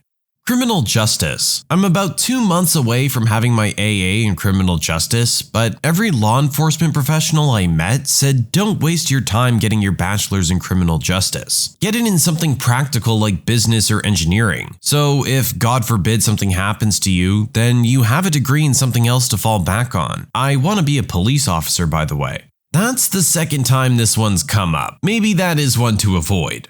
Don't do a business major if even the smallest amount of math freaks you out. Even in things that aren't accounting or finance, you'll still have to do a little bit in most entry-level positions. I feel like that one's kind of a given. If you're gonna be in business, you're gonna be handling numbers. Graphic design. The market is oversaturated with designers. Design is very subjective. No matter what jargon pro designers may throw at you about color theory and the golden ratio, when it comes down to you finding a job, it's all about if the employer likes what they see. The current industry is being devalued by sites like Fiverr and 99 Designs, where companies will pay pennies to get a logo or a flyer made. This makes companies not value or need in-house designers. Design agencies are very stuck up, and the culture is almost always cutthroat. The pay sucks. Depending on your city, the entry-level pay can fluctuate, but you'll be making nowhere near the money you could with other forms of education. You most likely will not be doing what you love unless you get lucky. If you become an in-house designer, be prepared to only design stuff related to whatever your company specializes in for the rest of your employment there. If you're hired at an agency, you'll have more opportunities to work on different brands, but may not be the brands you're interested in. If you don't like a crap ton of physics, or if you're not at least somewhat into it, don't go into lucrative engineering fields, because there's a very high chance you'll switch out. If you're in it only for the money, there's a big wake-up call heading for you. Again, engineering, you're gonna be doing a lot of math, gotta be prepared for that. First of all, almost every major is useless if you can't show employers what you learned with it, i.e. internships, publications, research, papers and projects beyond what is expected of a college assignment, and things like that. Also, you may have the risk of making your degree useless if you want to stay in a certain area. In doing so, you're limiting your job prospects in that industry. For example, you major in art history, but there's only one art museum in the state and you don't want to leave the state. Secondly, most majors themselves have some degree of usefulness. Supposedly useless majors such as philosophy, history, and psych can be great prep for an advanced grad school degree like pre-law or other intensive writing and research degrees. Others, like English, classics, and journalism, show that you can write well. which is always valuable and can lead to jobs in copywriting, editing, and things like that. That being said, there are some degrees I would not recommend getting. Sports management for one. Coming from someone that worked at the highest levels of athletics, a sports management degree is useless. While there are jobs in sports, they just require you to grind and they're really competitive to get. I know for a fact that hiring managers don't give a crap about what degree you have, except for maybe like athletic training. They just care about your experience. So sports management itself doesn't get you hired, and it eliminates career options if a career in sports doesn't work out. It's also getting a rep that it's an easy major, in which I agree is the case with about 98% of sports management programs. Again, going to what I said earlier using the art history example, probably isn't a great idea to major in sports management if you attend a small private NAIA school in the middle of Iowa. Other useless majors include dance or ballet if you have a bad knee or back, and African American studies from North Carolina. Google UNC academic scandal. Sometimes you do need to use a little bit of common sense. I've seen a lot of people saying foreign language unless you double major. Nobody has yet mentioned that Japanese isn't a happy life, period. There's literally thousands of other Westerners pining for that English teaching job in Japan, and they treat you like dirt when you get there. I'm sure I could name like half a dozen people off the top of my head that would love a job like that. In the UK, if you can afford not to, don't do law. Many law firms I stumbled across prefer non-law rigorous degrees, linguistics, maths, and hard science, and a conversion to law afterwards. If you get good enough grades, you might be able to get your degrees for free because some firm or inn of court will pay for it. If you want to do IP law, just do science. Whatever area of science you graduate from is the area that you can do patents. Also, you can work in the patents office. If you don't want to do law, you'll always get asked the question as to why you studied law and you're not working in law, as I got when I was trying to get a job in PR. Finally, if you want to be a solicitor, forget the LPC. A new super exam came out in 2020, and you won't need to spend 10 to 20k on the LPC to qualify. You will, however, need 2 years work experience, so get that now. Again, another example, everyone just wants you to have experience. They feel you learn more from actually doing the job than from learning about the job. Don't go to college, period, unless you know what you want to do. We've been looking at this all wrong. Start with where you want to be in 10 to 15 years, and then work backwards. What's between you and that place? If college is one of those things, then go to college. Looking at it the wrong way is how we've ended up with $1 trillion in student loan debt. Don't just go to college for the sake of going to college. It would literally be cheaper to travel around the world, and you'd learn more. This is something I completely agree with. This is something I've said before too. Figure out where you want to be and work backwards from there. Then start towards your goal. Graphic design. Honestly, a decent major. Just make sure you take it somewhere you'll have passionate professors and not ones that just link you to a YouTube tutorial. It's easy to teach yourself graphic design rather than dish out like $40,000 to learn it. As someone who's currently enrolled, I definitely agree. Although there is some expectations for students to solve design problems on their own, I think. Professors can only give you the building blocks, not the answer. Second time graphic design came up, and that does sound like a really cool one to work in. Sounds like the way to go is maybe learn yourself online and just start making a portfolio. Anthropology. Last I heard, they crank out about 3,000 master's degrees a year, while there are about 300 job openings per year in the field. Most people, I would say, don't do anthropology to be an anthropologist. A relative got an anthropology degree at 45 and used it to go into financial counseling. There are no bad majors, only bad planning. Your degree doesn't matter in getting a job as much as the grades you get and the work experience you get during the summer. Of course, if you want to do an actual profession, and I mean a profession like medicine, law, or engineering, you do need the requisite degree and good grades and good work experience. Save again for the caveat above, no one really expects you to do anything with what you learned at bachelor's level. What the degree is supposed to do is advertise your abilities and skills. Whether we like it or not, employers will look at academic ability as a key indicator of how trainable and employable you are. Many people downplay the value of good internships and work experience. Yes, a lot of terrible places don't pay at all, but unfortunately, the market is that you need to have experience. You can ask, how could a history major work at an iBank? It's not what you learn from a book, but the skills, analytical, critical thinking, and things like that. It also shows good motivation, planning, and goals. I know many people who did useless degrees who were in some good, non-related jobs. What they did right was good grades, good work experience, and good planning.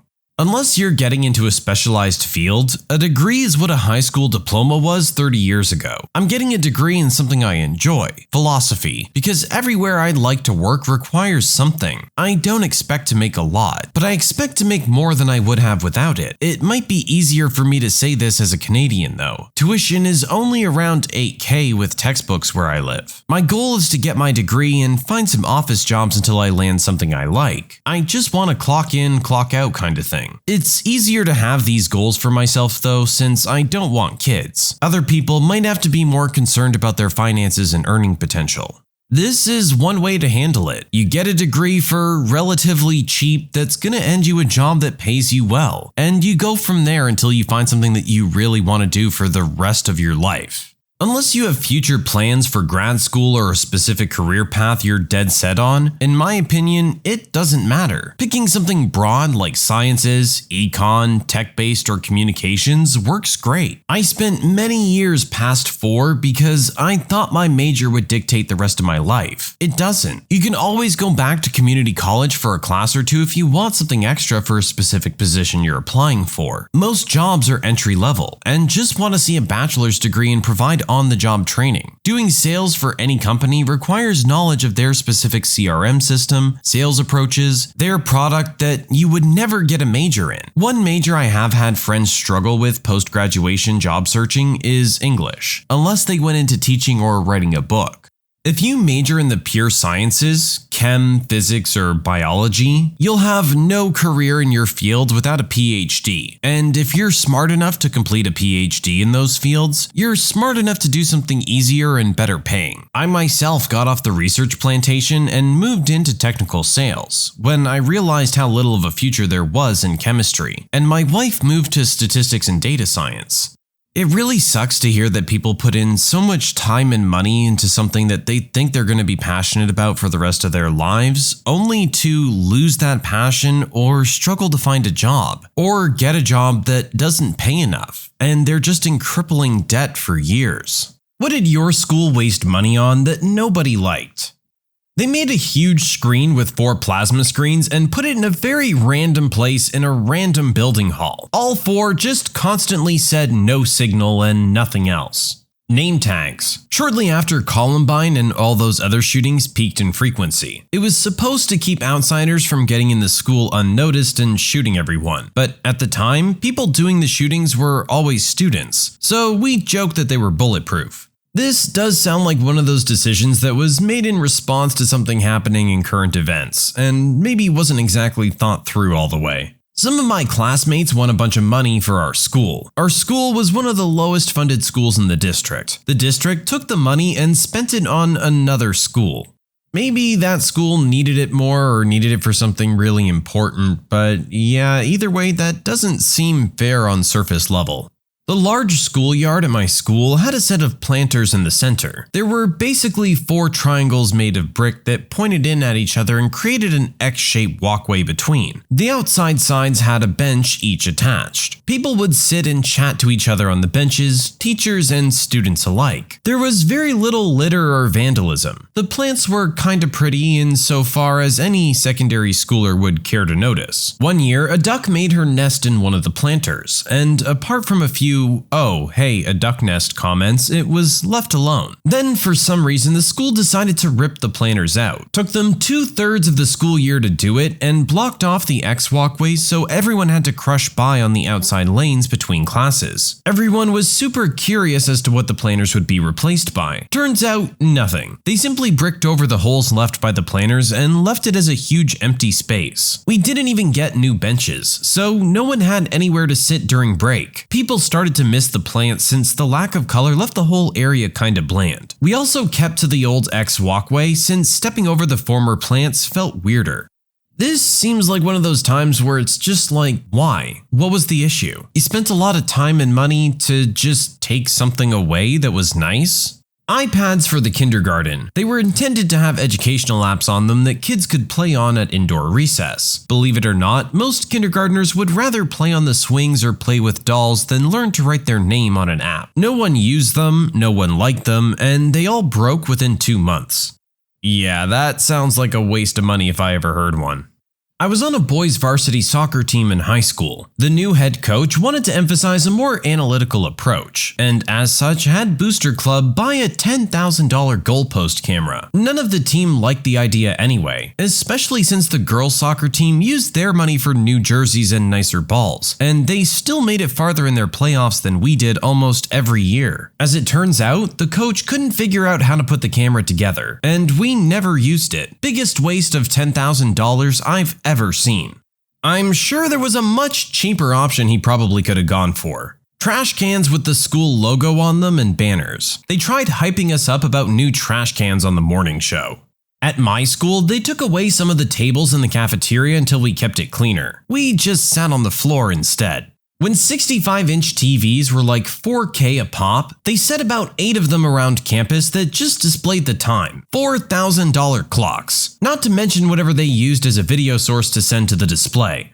This makes no sense to me that you would make an investment like this and then not make proper use of it. What is wrong with people? You can do so much more than just show the time. Be creative, come on. My high school purchased a vending machine that only contained Swerve. What is Swerve, you ask? Carbonated milk. Again, who's in charge of these ideas? A 3D printer that the teachers won't learn how to use, so now nobody's allowed to use it. My school got 4 of those, and the teacher responsible for them actually encouraged us to take the SolidWorks course to learn about 3D design. It was actually a lot of fun, and I still have some of the objects I created. Goes to show, a lot of the times it comes down to the person doing the teaching. They have to have some enthusiasm. A memorial tree was planted for a girl who was killed right before graduation by her family and friends. The school allowed it, and there was a beautiful Japanese maple tree there for like 10 years. Apparently they just cut it down and had no reason why. Everyone was pretty ticked off, especially the family.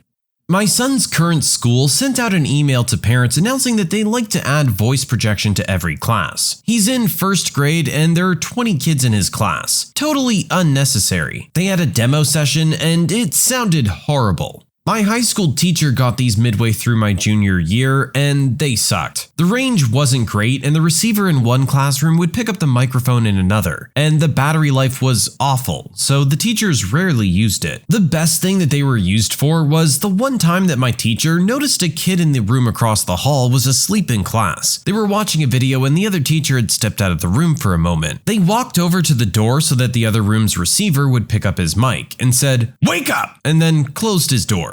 This really does sound like a waste of money unless you specifically have a kid who has a hearing disability or something. And in that case, normally they have something that is individual to them that connects to their hearing aid and the teacher has a microphone so that they can hear them better. Not something that needs to be projected to the whole class. When I was still a student, my school spent almost $200,000 to paint the road outside our school. You read that right. Almost $200,000 of our precious tuition dollars to paint the roads outside blue and yellow. To pour salt on this painful wound, the paint job didn't even make it through winter. Just to reiterate, $200,000 for 3 months of painted road. I think I'm still angry about it.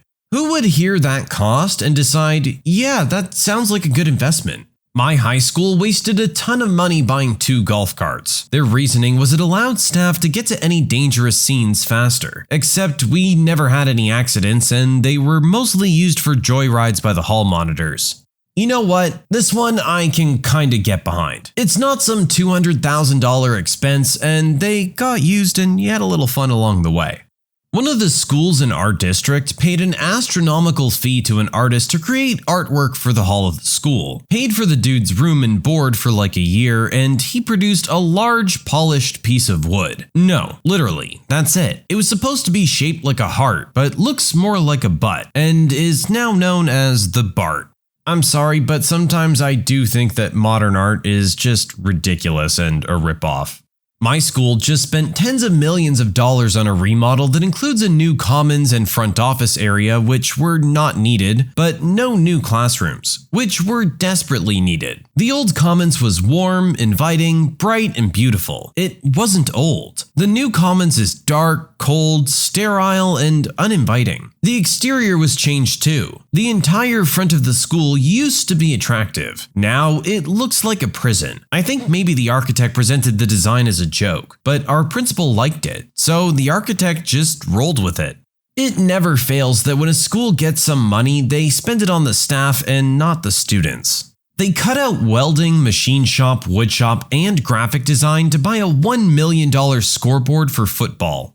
Honestly, there's way too much value put onto sports. Everything that was listed sounds way more valuable to learn than to be able to look at a scoreboard. Our mascot was a rocket, and a certain percentage of school construction money had to be spent on art. They spent $90,000 commissioning a giant rocket sculpture for the main field entrance. When it was unveiled, the artist had made one tiny change to the design. Instead of a pointy rocket tip, he'd gone with a rounded, mushroom tip. I mean, we thought it was hilarious, especially when they cut off the tip as their solution to the problem. But nobody liked it. I'm sorry. Did they circumcise the rocket? My school invested in 8-year-old Chromebooks that die in like 30 minutes. Again, not willing to invest in what the students actually need, and just going for the cheapest, crappiest thing they can find. I'm a teacher. My first year, the school leader bought a ping pong table for the lounge in an attempt to make the school more fun and relaxing. It simply became a surface to put copies on. You know what? This one sounds like it's more of a people around you situation. You guys could be having fun with it, but you're choosing not to. That's on you, not them. Besides, tables themselves can get pretty expensive. At least this one you can play with if you want. My son's elementary school PTO had an excess of funds. They decided to put it on a buddy bench. A buddy bench is a bench where you can sit on if you want a buddy. In theory, it sounded like a decent idea, except that it was placed in the hallway near the office and none of the kids wanted to be identified as someone who didn't have a friend. Nobody ever sits on it. I agree that the theory of the buddy bench is nice, but in practicality, it's probably not going to get used. This wasn't common knowledge, so I was the only one really ticked off by it, but I worked for Cisco Foods as a baker at a university, and the upper echelons of the administration had hired their own personal pastry chef to make these extravagant desserts for their meetings. This pastry chef was legit. She made absolutely amazing desserts of a wide variety every day, loaded them onto the cart, and with her baker's outfit and hat on would wheel it up to their daily administration meetings. Her salary was paid for by the students of the school, so that the administrators could dine on first-class pastries and desserts made from scratch each day. She was really good at her job and actually helped me improve in the bakery. But I was so mad that her job even existed simply to provide pastries to people who just sat around and decided how the school's money was spent. I obviously didn't make a stink about it to anyone because she was my friend, and I would never dream of putting her employment at risk. But I couldn't help feeling like her entire career was to make fat cats fatter, and it just boiled my blood. Okay, this is the first story that has genuinely ticked me off in how money is being spent. Just random TVs in the hallway that showed slideshows and crap. Tens of thousands of dollars when we could have just put up bulletin boards. My school had loads of TVs that I don't recall ever seeing turned on. Seems like there might be a trend in the TV area here. They installed cameras in nearly every inch of the school, not for student safety, but because the school board didn't trust the kids. My school was miles behind other high schools. Old textbooks and sometimes not enough textbooks. Computers were junk, no in-school programs. They spent every ounce of money on cameras and putting the rest in the school board's pockets. I really feel like these places need to be more strongly audited for stuff like this. My high school spent a bunch of money on this system to play popular songs for the last minute of passing time between classes. So we'd hear popular music and as a convenient way to know to get to your next class. Then they started playing Friday by Rebecca Black every Friday. Once. Then it was the only song on Fridays. Then it was the only song. Every day, 5 times a day. Thank God that was my senior year. No idea if they still do it. My God, I hope not. I'm sure the kids would be rioting. My school's mascot was a knight, and it was rumored that the school had the choice of installing a pool at the high school or to commission a large 25-foot-long metal sculpture of a knight on a horse, and to hang it from the ceiling in the back hallway. They opted for the horse. My guess on this one is they didn't want the long-term maintenance cost of the pool. They bought flags of all the states and put them around this caged-in area full of gravel. They caged in the gravel to stop students from walking across the gravel. They also bought flags in the school's color to line the fence around campus. Only thing is, we were in an area which can get very windy with 0 windshield, so those flags took a beating. By mid-year, they were an ugly frayed mess.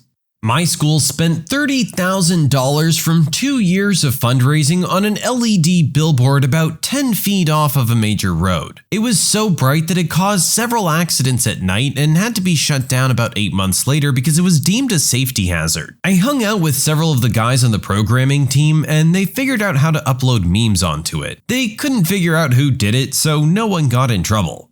In 2011, my college spent $32,000 to have Snooki come in as an inspirational speaker in some misguided attempt to connect with freshmen. Around the same time, there was a growing student-led movement to make the school more affordable. The student board revolted. People confronted her during her speech. It was a glorious mess. I think anyone who finds Snooki to be inspirational doesn't need to be encouraged. I went to a Catholic high school. Very few of the students were actually Catholic and went there because the local public school district was terrible. We won some contest or grant and the school said they would allow the students to pick what the money was spent on. The options were new flooring for the gym, renovate the courtyard next to the chapel into a prayer garden, or renovating the courtyard next to the cafeteria into an outdoor eating space. Most people voted for new gym floors, and some people voted for the outdoor eating space. I don't know of anyone who voted for the prayer garden. Guess what won? The prayer garden. People, even teachers, were furious, as the voting was clearly rigged to give us the appearance of a choice. If they really wanted a prayer garden, they should have just done the work without putting it to a vote. The funny thing about the prayer garden is that they actually made it nice and put in benches and plants and whatnot, but it was always locked and never used. Administration would often say during tours, "Oh, look at our lovely prayer garden for students. They voted for it." No, we didn't. Wait, the church used the money on themselves? No. i7 workstation laptops with Quadro GPUs, easily $2,500 each, for an elementary school, kindergarten through grade 6. Those machines were designed for CAD work and media production, but were instead solely used for web browsing and Microsoft Word. I don't have any idea why they bought them. Okay, so earlier we were talking about 8-year-old Chromebooks. This school has decided to go to the complete opposite end of the spectrum. These are laptops that should be available to university students who are studying like 3D rendering and things like that. This really goes to show that the people who decide where the money goes don't have any idea what they're doing. Laminated ID cards that everyone had to wear around their necks on some dorky lanyard. No one did it, so they made it punishable by detention. After that, half the students still didn't do it, and the detention hall became so overwhelmed that they began to make backlogs. After a few weeks, not wearing it gave you a detention 2 months from then. Eventually, detention became so backlogged that students started doing more severe transgressions because they would have graduated before they could actually be forced to go to detention. After about a month of this, no one had to wear their ID cards at all anymore. They said it was for security purposes so no one could sneak into the school. The thing is, you could literally put anything in the lanyard and no one would check if it was your actual student ID card. I had a blank index card in mine and no one ever said anything to me. If someone actually wanted to sneak into the school, all they would need is a lanyard and no one would ever check if it's actually authentic or not. Like, what's the point? You're gonna sit there and enforce detention that aggressively because you need to flex your power over the students, but you're not gonna enforce the actual safety aspect that you're trying to argue that it's there for in the first place? Guys, this thread's really getting to me. Our school paid to cover a huge lot with cement just to have a ceremony on it announcing a new building. Then they tore it up 2 months later to start construction. My school fees went towards having nice cement for press pictures. What a joke. My school wasted so much money on plastic ID cards that you were supposed to scan into every room to assure you were there, and the IDs were also keys to get into the buildings. If you didn't have your card, you couldn't get in, and also got in-school suspension. It wasn't a bad system because you could easily take a photo of your ID to scan into rooms, but you'd have to bum a buddy to get into a building. But once there were internet problems, the whole system would shut down, and living in a rural wheat town, you could expect wind and rain and tornadoes and all of that fun stuff. My college spent $2,000 on a conference table. It made national headlines. This just reminds me of that scene from Community. When I went to college, the local NFL team paid for the school to go from a grass field to artificial turf. The school never said it was only half paid for by the team. My siblings had a whole year without paper, printers, no raises for staffs, cutting school programs, and they slashed the art budget. The football team still got new uniforms that year though. How are you going to put so much value on your football team? Come on, give the rest of the students what they need. My town got a brand new middle school, and somehow they spent $40,000 on a giant metal palm tree that they called the Learning Tree. One of the chair people essentially commissioned it from a relative. So many of us were ticked off. It didn't even have lights, and there was no way to clean it, so it just sat there like the giant waste of money it was collecting dust. Well, we liked it at first, not so much after. I followed a product development study and we got a fancy industry-grade laser cutter in our workplace. Then after a couple of people were able to use it, the teacher decided it needed cleaning. She proceeded to use a toothpick to shove it into the nozzle where the laser comes out, damaging the mirror inside the machine. We had this thing for less than a week. 2 years later I graduated, and as far as I know, that thing is still broken. Those lasers are incredibly expensive and powerful. What do you think was stuck in there that you could get out with a toothpick that the laser couldn't get out itself? When I started secondary school, we had a canteen with proper home-style food being served. Cooked fresh, real meat and vegetables, and good portion sizes. All the students loved it, and it was well used. The school decided to replace this with a fast food style setup with processed burgers and fries to try to appeal to the kids, and up the prices too. Within a month, nobody visited the canteen anymore. Practically every kid in the school started bringing food from home. It took 3 months till they changed everything back again. Massive expense for absolutely no reason. It was already very successful as it was. Why mess with a good thing? You just wanted to get cheaper food in there and charge more, didn't you? Teachers, what is the trashiest thing you've seen a parent do? I work at a school where over 80% of our population lives under the poverty line. I keep a cabinet full of hygiene products for kids to take. Deodorant, lotion, chapstick, hair gel, feminine hygiene products, shampoo, conditioner, those kinds of things in travel sizes. Being a teen is hard enough without having to cope with hygiene problems due to a lack of funds at home. So, one day, the entire thing is empty. Odd.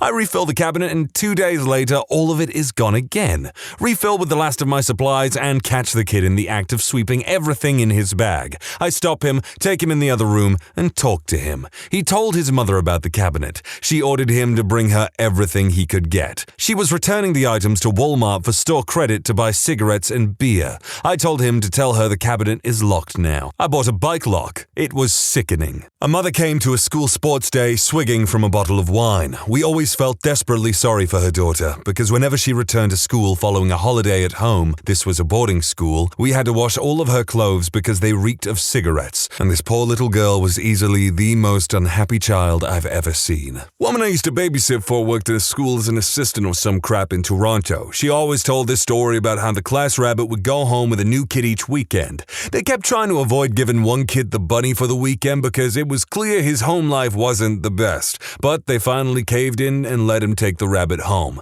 The parents killed the rabbit and ate it. They killed the class bunny and fried it up for dinner. They weren't even ashamed when they told the teacher what happened on Monday. Said they were out of groceries or something. A likely story, but what if the boy simply wanted to keep the rabbit for himself forever? You deprived him of taking the rabbit home for so long, and when he finally had the chance to have the rabbit all to himself, he decided, well, what's stopping me from keeping it? Just make up a likely lie and it'll be all his. But if they did actually eat the rabbit, that is totally messed up. Well, in my profession, it's more often what the parents don't do that wins them the Parent of the Year award, but I do have a couple Hall of Famers. I'm a special education teacher, so I deal with kids with all kinds of physical, emotional, and academic disabilities. I took care of a little girl once who had a number of complications due to spina bifida. Her mother couldn't be bothered to take care of her. The little girl wore diapers and was cathed. She required 3 to 5 diaper changes a day.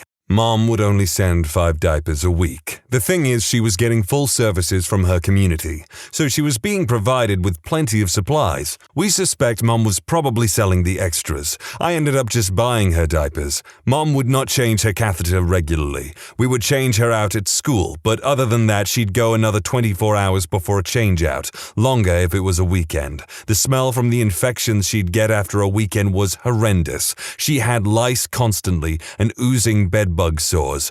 Her mom told us to F off when we call her and tell her to take her to a doctor. Found out later in the year that she also had scabies. We offered to administer the medication and creams at school. Mom told us to go to hell. The girl would come to school in men's underwear, XXL shirts, and size 16 pants. She was 8. Finally discovered that her 9-year-old sister was changing her diapers and dressing her every day, and sister couldn't find any other cleanish clothes to put on her. Mom's response? I'm busy. I have to get to work in the morning. Final straw was when the nurse discovered what appeared to be STD warts while changing her diaper one day. Nurse made, for the 10th time, another CPS report, but principal insisted that we call home and report our findings. Grandma found out, tipped off Mom, and Mom appeared at the school 15 minutes later, snatched up the kids, and disappeared. Investigators showed up 15 minutes later, but Mom was already long gone. Never saw the kids again. I was wondering to myself the entire time, where the hell are Child Protective Services and why is everyone in this story so freaking useless? I wouldn't really give a crap. That kid wouldn't go anywhere with that woman if it were on my watch. Staff raised money to get an 8-year-old girl a winter coat. We live in rural Canada. Girl came to school the next day in a t-shirt in the dead of winter, her mom wearing the brand new child-sized jacket. For those wondering, the principal confronted her about it and Mom told her to F off, and anything her kids owned belonged to her and she could do whatever she wanted with it. Children's Aid was called and that student lives with a very nice foster family now. Mother was rail thin, looked like a stereotypical junkie archetype, sleeves were 3 inches too short, didn't cover most of her stomach, and she could do it up properly. Our vice principal is a former army sergeant who's built like a tank. He's well-liked and an amazing role model in a community where many of our kids don't have good male role models. On several occasions, I've seen mothers step well over the line and make very asexual comments to him directly in front of their kids. I mean in plain sight of their own children, and in ways the kids notice. He's always very respectful and often asks another member of staff to join him if he sees one of those parents coming to talk. But it's pretty damn trashy when it comes to some of the innuendos I've heard. These aren't jokes either, they tried to get handsy with him too. My cousin is a teacher and she once had a parent come to a parent-teacher conference extremely drunk and right before the meeting tried to pull out a bag of booger sugar and start doing lines. Police were called and so was CPS. The school also had to call 911 once because a parent overdosed in the parking lot while waiting to pick up their kid, and the poor kid was too young to understand why their mom was slumped over in their car. It's quite sad, but I actually also know a teacher or two who's had to look after kids whose parents, don't really look after them and they're kind of addicted to illegal substances, and it's just really sad knowing that stuff goes on and people are so irresponsible with their own lives when they have kids to look after. The sad fact of the matter is some people do not deserve to have children. I volunteer at after-school programs to help tutor. I had a student earlier this year. Good kid, loves math, loves computers, wants to be a programmer when he grows up. He's really struggling in 7th grade because he has no computer at home. We have to do his online assignments at the program, but we only meet twice a week. I pulled his mom aside and explained how he could be doing much better in school with some kind of PC and internet access at home. She says that she can't afford a computer. I tell her that for $200 I could piece all the parts together myself for a fully functional setup that would be sufficient for at least the next few years. I'd even build it with him so he could learn some extremely valuable information. I'd even front her half, but she'd have to pay me back. She says no way, still way out of her budget. Mind you, while we're having this conversation, she's barely looking up to speak to me, too busy scrolling through the gram on her phone. I say, screw it, I'll do it myself. Scrap together all the parts I can for free. I only had to buy an HDD. The setup was really out of date, but still worked. Gave it to them, kid was thrilled. About a month later, I noticed he's trying to finish all of his homework at the program again. I ask his mom if everything was okay with the computer. She says it broke down. I say, okay, what happened? I'll pick it up and try to fix it. She says she had to throw it away. I pull the kid aside and ask him. He tells me she sold it to her cousin for $50. I really don't like calling people trashy when they're apparently stuck in a culture of poverty. Maybe she needed that $50 for the light bill or groceries. But at the same time, she spends 3 times that amount on her cell phone each month, so it really just broke my heart. It was like she's doing everything in her power to ensure the kid has no frickin' chance at a decent life. I work in a school in one of the most socially deprived areas of the UK. At Parents' Evening, we give every parent a printout of their child's grades in each subject alongside their target grades. Last year, we had a parent of an 11-year-old respond to this printout by shouting, "What the F am I going to do with this? I can't effing read, can I?" This was in front of the other children, parents, and her child's teacher. After only 1 year in this school, there's actually a pretty long list of things I've seen parents do, or have heard other staff members claim to have seen parents do. Since a few people have asked, the school is in the Midlands. I don't want to be any more specific, just in case anyone figures out which school it is. People seem to be torn on seeing this as just trashy or more as sad, as if I might be picking on her a bit. Just to be clear, I'm not making fun of her. A quick laugh behind closed doors at things like this seems to give a bit of levity for a teacher in schools like mine. It can be tough, but I think the majority of people who work in these areas do it because they want to help conquer some of the social inequalities or issues that people are facing, whether that's for pure humanistic beliefs, their own ego, or just because it feels like you're accomplishing something. Maybe a bit of each. Regardless, I feel sympathy for the woman in question and her daughter. One of the aims of my job is to help prevent people reaching adulthood without the necessary skills to thrive. Her behavior doesn't change that. That doesn't make me assume I'm a higher class of person than she is, just dealt a different hand, I guess. At the mention of the Midlands, I just had to read it, and now I have to think about what school it could possibly be. Also, what a stupid thing to get angry about. No one can tell if you can read or not. Like, that's up to you to tell people. I called a parent about a behavioral issue. I must have been on speakerphone because I heard the kid come home. Parents start screaming at and wailing on the kid, cussing, calling them all sorts of names. I don't even know if the parents remembered I was on the phone. I hung up the phone and went to my principal. Teachers are mandated reporters. Don't hit your kids in front of a teacher. That should remind me, I had a really great school when I was a kid. The headmaster actually drove me to school on some days and even organized other teachers to drive me to and from school occasionally at the height of personal family issues as a kid. Teachers can seriously have the most positive effect on kids with bad home lives. Oh my god, I've worked in behavior units and juvies for a few years now, so you can imagine the families we get. 1. Took the kid out on the last day of term, pull into the driveway, and one of the kid's mothers is standing there, can of Monster in one hand, cigarette in the other, and wearing a miniskirt and knee-high boots in the middle of winter. 2. One grandparent used to come in wearing a dirty singlet with his belly hanging out and would try to kiss me and called me love, darling, and babe. 3. A kid left grounds without permission, so didn't have his phone, etc., which we confiscate. Mom came to pick it up, and when the principal tried to engage her in a conversation about her son's behavior, she attacked him with her handbag. I have 2.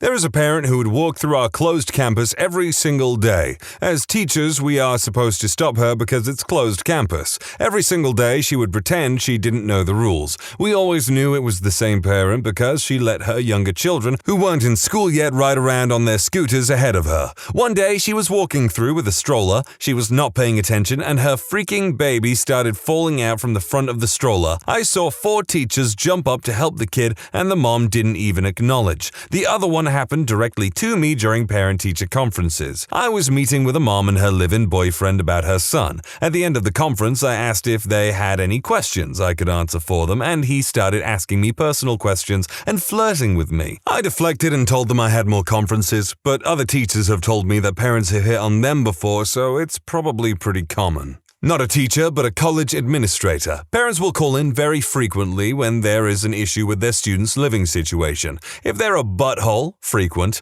I quote FERPA to them. Best example, I had to bill a student for around $600 in damage to their room at the end of the year. Mom called really angry about this because they had tried to repair the damages. Poorly, I should add. She ended up yelling about this over the phone, and I reminded her that her son was 22 years old and that I could only talk with him about this. Kid calls me back the next day and apologizes for his mom being such a B-word to me and asks if I could just lie to his mom when she calls back. It's a weird line of work. Not a teacher, but my dad once worked as a groundskeeper at a primary school. Worst thing he ever saw was a guy dropping his daughter off to school, and before she went through the gate, her dad went through her school bag and took out all of her packed food and left eating it, essentially leaving her with nothing to eat that day. Dad was so angry he said he wanted to knock the guy out right there and then for leaving his child with no food for the day, but he ended up going straight to the principal to tell them what he witnessed so it could be investigated properly and get the kid help.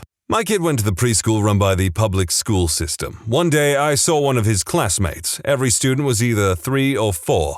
Moms opened the front passenger door, and they drove off with the radio cranked and the little girl dancing on the seat, leaning against the dashboard. The back seat was totally empty, not even a car seat. The next day, I offered the lady my other kid's seat. I'd buy another one on the way home. She told me to F off and drove away with her daughter again, standing out in the front seat. I let the principal know, and we watched the car drive into the traffic towards the highway. Day 3. I've called the police, but they'll only come if I call during the pickup. Great, that'll only take 30 minutes for them to arrive after mom drives off with the daughter dancing on the seat again. I tell the principal I'm reporting the mom to family services if she won't intervene. On day 4, a guy shows up in her car and comes nose to nose with me. Without even so much as an introduction, he says if I keep harassing his woman, I'll regret it. I tell the principal, nothing she can do. They stop bringing the kid to school after that. Parent witness to an event, not a teacher. My kid's very first day of school. She's 4.5. In the gym hall, all the kids and parents are in line according to class, and one by one the teachers come and take them away. Our group was last to go. As we're waiting, a guy storms in, clearly drunk, starts shouting at a woman in the line, "Why the F didn't you tell me it was now? I've been looking everywhere," etc., etc. He slaps the mom. Another dad in the line pulls drunk dad away and pushes him. He falls down on top of another kid.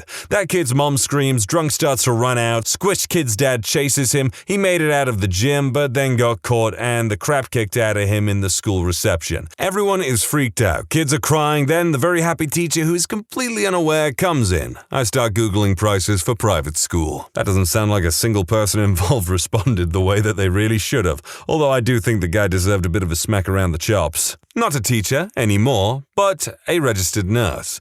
Kid wakes up from dental surgery, a 4-year-old who needed a root canal. Several extractions and fillings, horrible dentition. Mom and dad nowhere to be found post-op. Eventually, they wander into the recovery room from the parking lot. Reeking of cigarettes and the devil's lettuce, proceed to give the 4-year-old a baby bottle of Mountain Dew. The pediatric dentist took the parents aside into a consult room to yell at them and lecture them. They told him to mind his own effing business, scooped up the kid and walked out. Saddest part was, I remember the poor kiddo had filthy feet and hair, also reeked of cigarettes. He looked so defeated already. All I could think was that this kid has an uphill battle for a decent life. Being a registered nurse is heartbreaking, not always for the reasons you'd expect. Not a teacher, but my mom is. She teaches the visually impaired. There are these 2 students of hers whose parents, mainly the mom, tell them that they can't do anything and won't be able to do anything, and all they do while at home is sit around because their mom makes them. However, my mom has been teaching them for about 4 years, trying to get them to believe in themselves. It mostly has worked, but recently a different teacher told them that they can't do anything as well, so that has been a huge setback for them. I just think that it's really trashy for a parent who tells their kid that they can't do anything, even though they can do many things that other people can. Or maybe it's a foreign concept to some people, but overcoming adversity, making the most of the hand you've been dealt, it's important to people's confidence, and this mother clearly does not do much for her son's confidence. Last year, I taught 5th grade. I had a student for 1 block a day that was a little mentally unstable. She developed a crush on another girl and began writing her a ton of creepy notes. The school was handling it, but apparently the second girl's mother didn't think that was enough, so they drove to the first girl's bus stop in the morning and started yelling and threatening her. They basically had her cornered when the bus driver showed up and had to pry this raging mom away from the student. The mom definitely shouldn't have reacted that way, but I gotta ask, how creepy were these notes? I used to work in a daycare, and on my first day in a new room with 15 to 24-month-olds, I picked up a little boy and noticed he had dropped something through the neck hole in his onesie. I pulled it out, and it was a lighter. When we returned it to the mom and told her where we found it, she laughed and said, "The kid gets his hands on everything." Poor kid also sounded like a smoker every time he laughed or coughed. End of day. Parents were pulling up to the building to pick up their kids. 2 moms got into a physical fight in the parking lot when one of them pulled a baseball bat out of the trunk of her car. The families both jumped in, and it was an all-out brawl. Went on a trip to America for the performing arts. Parent met their kids at the end of the trip for the last 2 days. Parent went out and got hammered both nights and would sneak into her student room, utterly off their face, and wake all the kids up to try and party. Tagged along to our final tour dinner with all the kids and got hammered again. Worst person ever. That sounds like a parent going through a midlife crisis and trying to relive the days of their youth because they're surrounded by younger people, maybe. And it's sad. Was in a parent-teacher conference as a middle school teacher. The kid starts talking about college. The parent looks at this kid and says, "You're not going to college. You're not smart enough." Like, WTF, how could you stifle your children that way? What a piece of crap. Not a teacher, but definitely saw it happen. Dude talks trash about this girl's cousin. Yes, cousin, of all things. There are tight groups of friends, and her friends were not happy and confronted him. Next day, his mom has the audacity to come over and threatens the entire staff and students with some special injection that will make them mentally impaired. As if she showing up to defend her son, who is to blame, was not surprising enough, she goes on to throw an absolute tantrum of accusations and consequences. Our principal, who is a loudmouth retired general, just stood there dumbfounded. Lady coming in like Paptimus Scirocco from Zeta Gundam, being all like, "Yeah, well, you're gonna be pooing in nappies for the rest of your life when I'm done with you." Ah man, if anyone's out here looking for anime recommendations and likes mechas, give Gundam a shot. In fact, start with Gundam Thunderbolt. It is so sick, it will get you into the franchise probably. Not a teacher, but leader of a camp for children. We had a child, let's call him Bob, about 8 years old. After 3 days of camp and 11 more to come, we found out he already run out of clean socks. Well, we called his mother and she told us they are from far away and they can't drive there or send them. After about 10 minutes of talking, we came to the conclusion that we will wash his dirty socks and she will bring new ones on the visiting day. Visiting day is in the middle of the camp, and as it came, his mother showed up. We were kind of surprised, because she sounded like she did not care over the phone. Visiting day ended and all the children were supposed to go to the forest to play games and forget about parents for the next 7 days. That is when Bob told us his mother took all of his socks, even those he had on his feet. We called Bob's mother again, and she just said it is our problem, so take care of it, and hung up. I called my mother and asked if she had any socks left from when I was young. She luckily had, and drove them to us. Bob left with 10 new pairs of socks and never came to our camp again. That essentially sounds like the mother was taking out the inconvenience that basically came of their lack of preparedness on the child by taking away all the socks, which is really screwed up behavior. Some people, again, just don't deserve to be parents. That might sound kind of extreme, but this lady just sounds vindictive and generally spiteful. Teachers of Reddit, what's the funniest reason you've had to send someone to the principal's office? Not entirely the principal's office because they were kindergartners, but 2 boys turned off the lights in the bathroom, had their pants around their ankles, chasing each other around in the dark and peeing on each other. That was a weird one to explain to the parents. I work at a daycare and we couldn't figure out why the bathroom smelled like pee so bad even though it gets cleaned twice a day. After a few days, one of the teachers was tying a boy's shoes when she looked into the bathroom and saw another boy peeing directly into the floor drain. Apparently half the class was peeing down the drain instead of into the toilet. Unfortunately enough for young kids, peeing is funny, and they tend to go places with that. A kid dropped a folder full of Xeroxed copies of his hairy butt. Turns out he'd been taping them to people's lockers all over school. Maybe someone told him he had a nice butt and he felt obliged to share it with the rest of the world. My dad worked as a teacher in a school for misguided youth. On the first day, he wrote his name on the board as new teachers do, and when he turned his back towards the class, a kid had lit his desk on fire with hairspray and was just laughing. 3-foot-high flame no more than a foot away from him.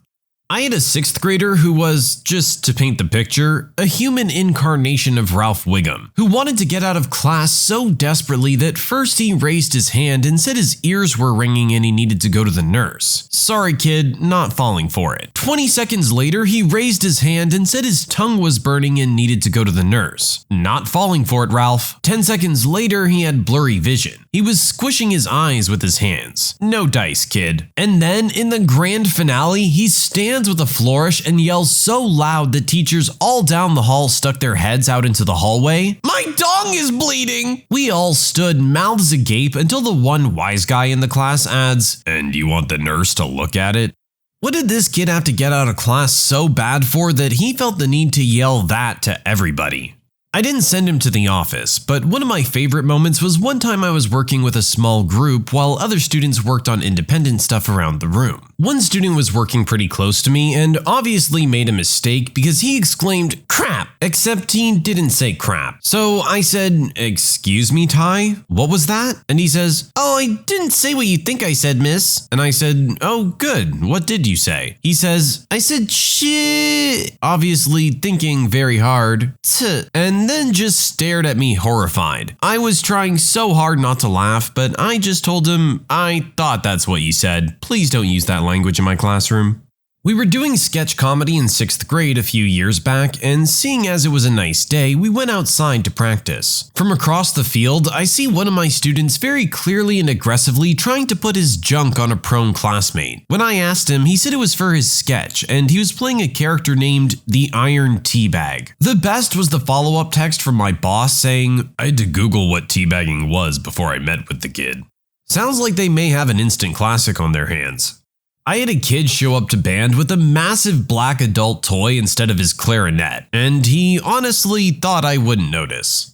Dude, everybody's gonna notice. Not a teacher, but a classmate in my drafting class was sent to the dean for 3D rendering a massive dong. My teacher saw it, commended him for his work, and asked him to print it out. He then stapled it to a referral and sent him to the dean. Glorious. Not a teacher, but we had an older lady as a science substitute in 8th grade. It was a hot June day and the windows were open. We were on the 2nd floor. My friend told the sub when she walked in the classroom that Jimmy had fallen out the window. When the sub looked out the window, she saw Jimmy lying on the ground contorted, and she passed out. We never got a chance to explain to her that it was a joke. He had just laid down on the sidewalk under the window. The 2 boys got suspended and that sub never came back. You guys probably left her with a very traumatic memory. I'm a male 5th grade teacher. One of my boys yelled out right before the 3:15 bell rang, "Everybody be quiet, I have a boner." I was like, did he just say that? The way he said it made me giggle like a schoolgirl. Luckily, no one noticed me turn and bust out laughing. No one else really seemed to notice what he had said. The bell rang to go home and I call him over. I asked him if he knew what that was. Very innocently, he said no. Then I thought, oh great. I could tell by his face that he wasn't lying. So I said, well, it's when your private parts get hard. Right when I said that, he got this very scared look on his face and said, I promise I didn't know that. Like I said, I could tell he wasn't lying. I had a very hard time keeping a straight face. He said his friend had yelled that out once, so he thought he would. I told him he can't say those kinds of things, and he has to be careful what he says. He walked away very embarrassed. I laughed and laughed when he left the room. Kids at that age be saying some crazy things without really knowing what they're talking about. A girl got so drunk that she locked herself in the bathroom. We found her and obviously had to call her parents to come take her home. We kept telling her, listen, it's your dean and you have to unlock the door. She kept responding in the horrible drunk teenager voice, now you listen, I'm your dean. It was very difficult for us to not break down in laughter. Stupid kids.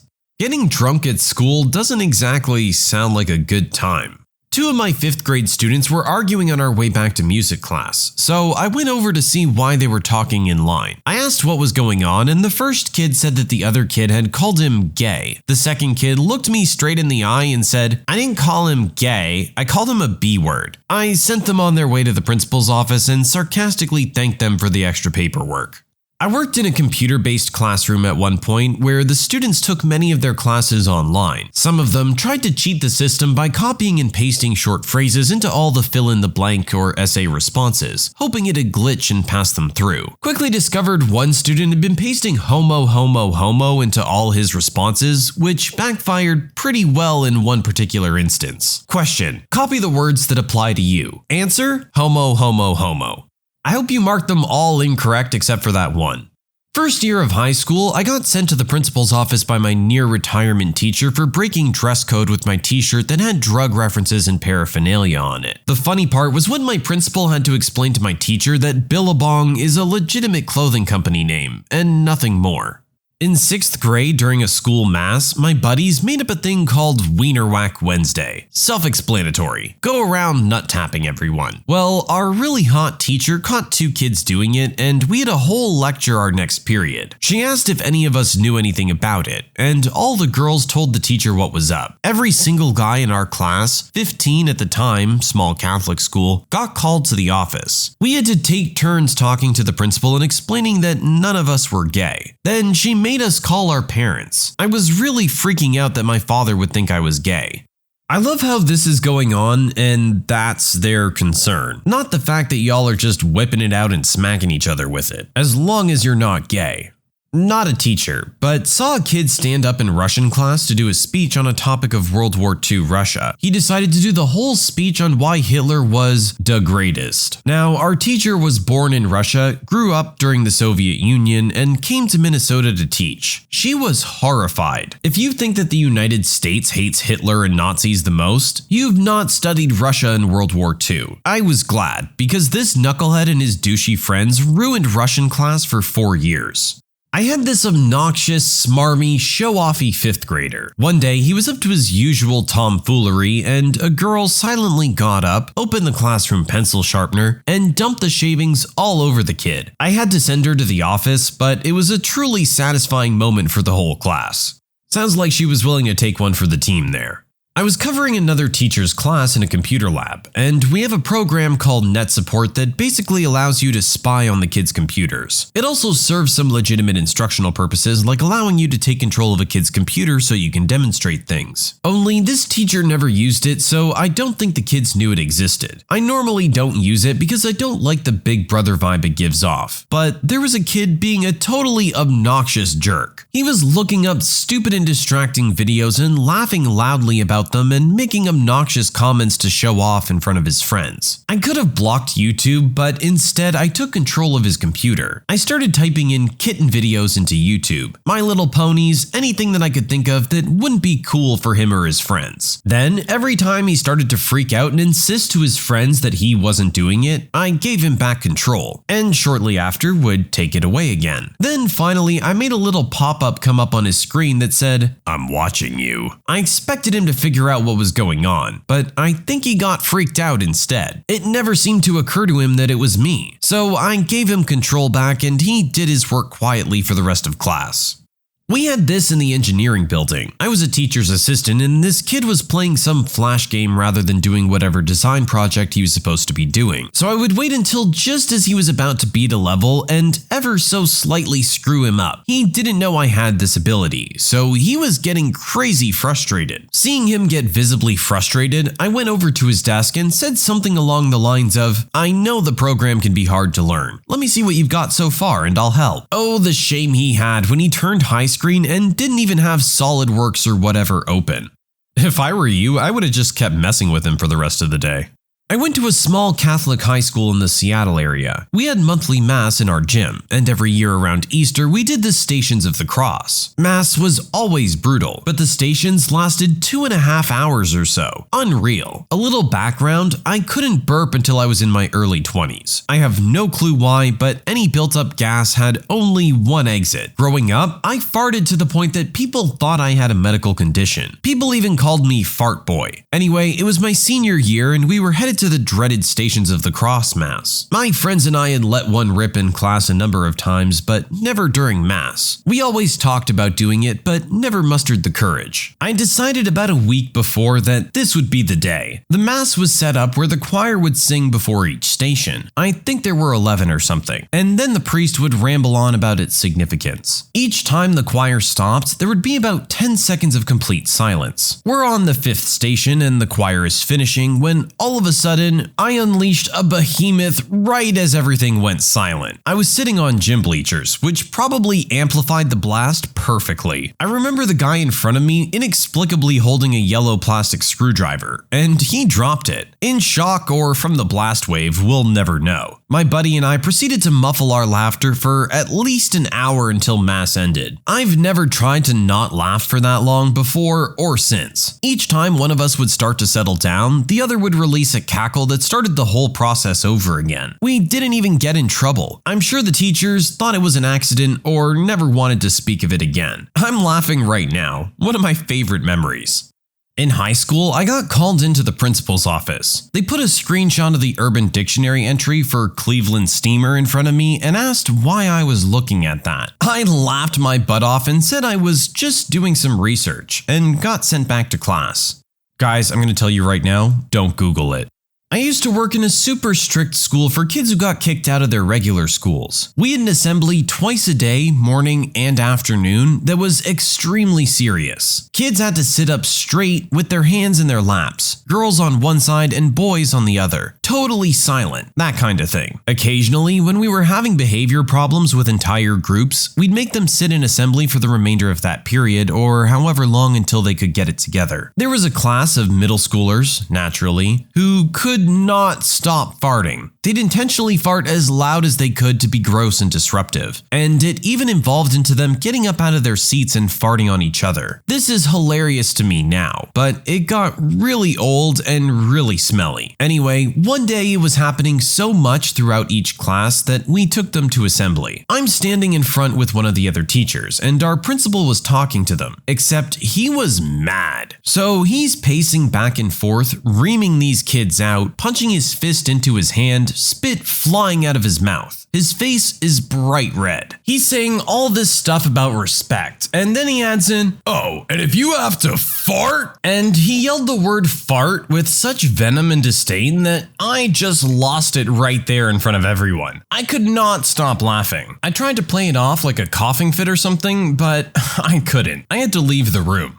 Not a teacher, but the last time I was sent to the principal's office was over a live chicken in high school. The high school I went to used the 8-block schedule system. My last period teacher was afraid to the point of hilarity of birds. We had chickens at home, and since they were 4-H chickens, they were quite docile. I put one in a duffel bag one morning and then put it in the top shelf of my locker. They'll just fall asleep if it's dark. So once last period came, I put it in the bag. She was used to us all bringing bags in since it was last period, and when she got up to put the attendance slip on the door, I just took it out of the bag and put it in the middle of the room. Hilarity ensued, and I spent the next day playing Pokemon in suspension in the cafeteria. Is it really suspension if they just let you hang out and play Pokemon?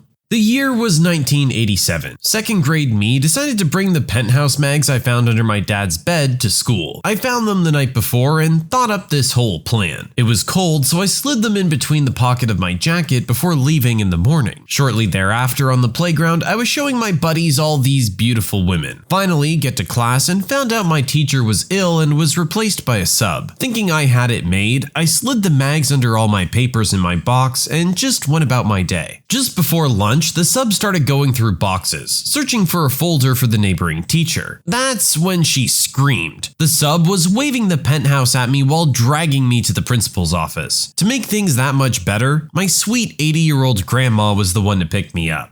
I made the mistake of leaving a 9th grader in my classroom when he missed the bus home. I had to go to a meeting and it was pouring rain, so I let him stay. I told him not to use the computers. The meeting was in the computer lab. We were learning how to see all of the students' computers on our own screens. The tech guy had us all pull up our first period classes on our monitors to test it out. No student should have been logged onto a computer at the time. All the screens should have been blank. I saw that a very conservative Jehovah's Witness teacher in the row ahead of me had one screen lit up on her multi-screen view. I watched as she clicked on the screen to see it larger. She gasped. She made a small whining sound. It was anime-style adult content. It was the screen of the student I had left alone in my room. The teacher quickly turned around, calling my name very loudly, and asked if the student was in my classroom. I told her he was. I got up and went to the phone at the back of the room. I called my classroom number. The student answered. I said, "You're doing something you shouldn't be right now, aren't you?" He said, yeah. I said, "I suggest you turn it off right now." I heard footsteps running across the floor and a slam. He returned to the phone. I'm so sorry. I'm sorry. We'll talk about this later," I said. I hung up. What an unlucky kid. He chose to watch that on the wrong day at the wrong time. I don't know about unlucky. Sounds like he just made a really bad decision. There was a student with autism who lived in a very literal world. We'll call him T. You had to be very precise with your words, as T could not comprehend slang or figurative language. He had an issue with another student at recess the day prior. It was something minor about a basketball. Basically, T had a basketball and placed it under the goal and walked away. Another student grabbed it, T became angry and ultimately gave the ball to the other student rather begrudgingly. Apparently, T told his uncle, and the uncle's response was, "I'd have made that kid eat a poop sandwich." Well, T made a quick stop by the litter box before coming to school. He also wrote a note to the other kids saying, "I get the ball today, you can have this poop sandwich." It wasn't a gesture he viewed as inappropriate. He actually thought the poop sandwich was a viable option for the other student. I had to send him to the office, but my God did I laugh. Even his mom laughed before apologizing. The principal still has the note in the office 2 years later. I'm sure the kid receiving the sandwich probably didn't find it as funny. I'm not a teacher, but my mother is. A kid in her class asked if she had any kids. At the time, I was my mother's only child. She mentioned me and the kid goes, "Well, what school does he go to?" And of course, my mom answers without hesitation. The kid goes, "Good, I'm gonna blow it up." Instantly expelled. Yeah, I don't think there's any other course of action to deal with something like that. I didn't even send the kid. I was too amused. I asked one of my students to come smash a giant spider on my desk. Being 9 years old, he walked up with an impressive swagger, trying to show all his friends how brave he was. He took one look at it and whispered, "Oh, F word." I was the only person who heard him, so I just stifled my laughter and told him I wouldn't write him up if he killed it. He did and was the talk of the lounge at lunch. I teach at a university, so I didn't send him to the principal, just out of class. I once told a student to leave class because he never brought his textbook and constantly played on his phone. So after 2 classes of this, I told him to get out because he was distracting other students. This kid freaked out, yelling and cursing at me. Keep in mind, I'm a 5'2" female and this kid's about 6 feet. The rest of the class is like, "What the heck?" And I stared him down and said, "Get the F out of my classroom!" Kid picked up his books and left. From that point on, anytime someone screwed up in class, the rest of the class would shout, "Get out of my classroom!" at them. They all thought it was hysterical that I cowed this giant. I mean, you gotta let them know who's boss early on. Why cheat when you can leave the relationship? Because you can't cheat when you're not in a relationship. Duh. Some people get a dopamine hit in their brain from cheating and a sense of comfort and familiarity being in a relationship. They want both. Not proud of it, but I did it once upon a time. Never again. The rush and excitement of a new love is not worth all the guilt you feel, the pain you cause others, and the horrible feeling you get when you realize that you are not a nice person. I recently read a study where they measured the level of regret in women after episodes of high-risk sex. They were looking at hookup culture, but cheating was included. They identified a cycle of hookup, regret, and doing it again. They postulated that the purpose of regret as an emotion was to limit the behavior, and that regret might grow with subsequent episodes. However, what they found was that the level of regret diminished with each subsequent episode, such that after several flings, a woman engaging in high-risk sex has no regret at all. I recognize that hooking up is not exactly the same as cheating, but the study would suggest that once a cheater, always a cheater, is not necessarily true. A person who arrests cheating behavior early might regain mastery over their behavior, i.e., it suggests a marriage can likely be salvaged after an isolated failure, but an ingrained pattern of behavior might be irredeemable. Therefore, the standard advice of kick her to the curb might not be the best option, and a more nuanced assessment would be more appropriate. However, a serial cheater is likely to have a hard time getting control of their compulsion as their regret diminishes to zero. I'd love to hear opinions from women on this. I would also love to hear women's opinions on this. I asked myself the question when I had a woman who was trying to cheat on her husband with me. I was like, if she's as miserable as she says, why not leave? Had a friend give me this exact explanation and it made a lot of sense. So much security and safety, and they are too lazy to make a change for themselves. I came close to cheating once, and it was because I didn't admit to myself just how unhappy I was in the relationship. I kept telling myself I can make it work. Then I was put in an environment that had several ladies that were happy to talk to me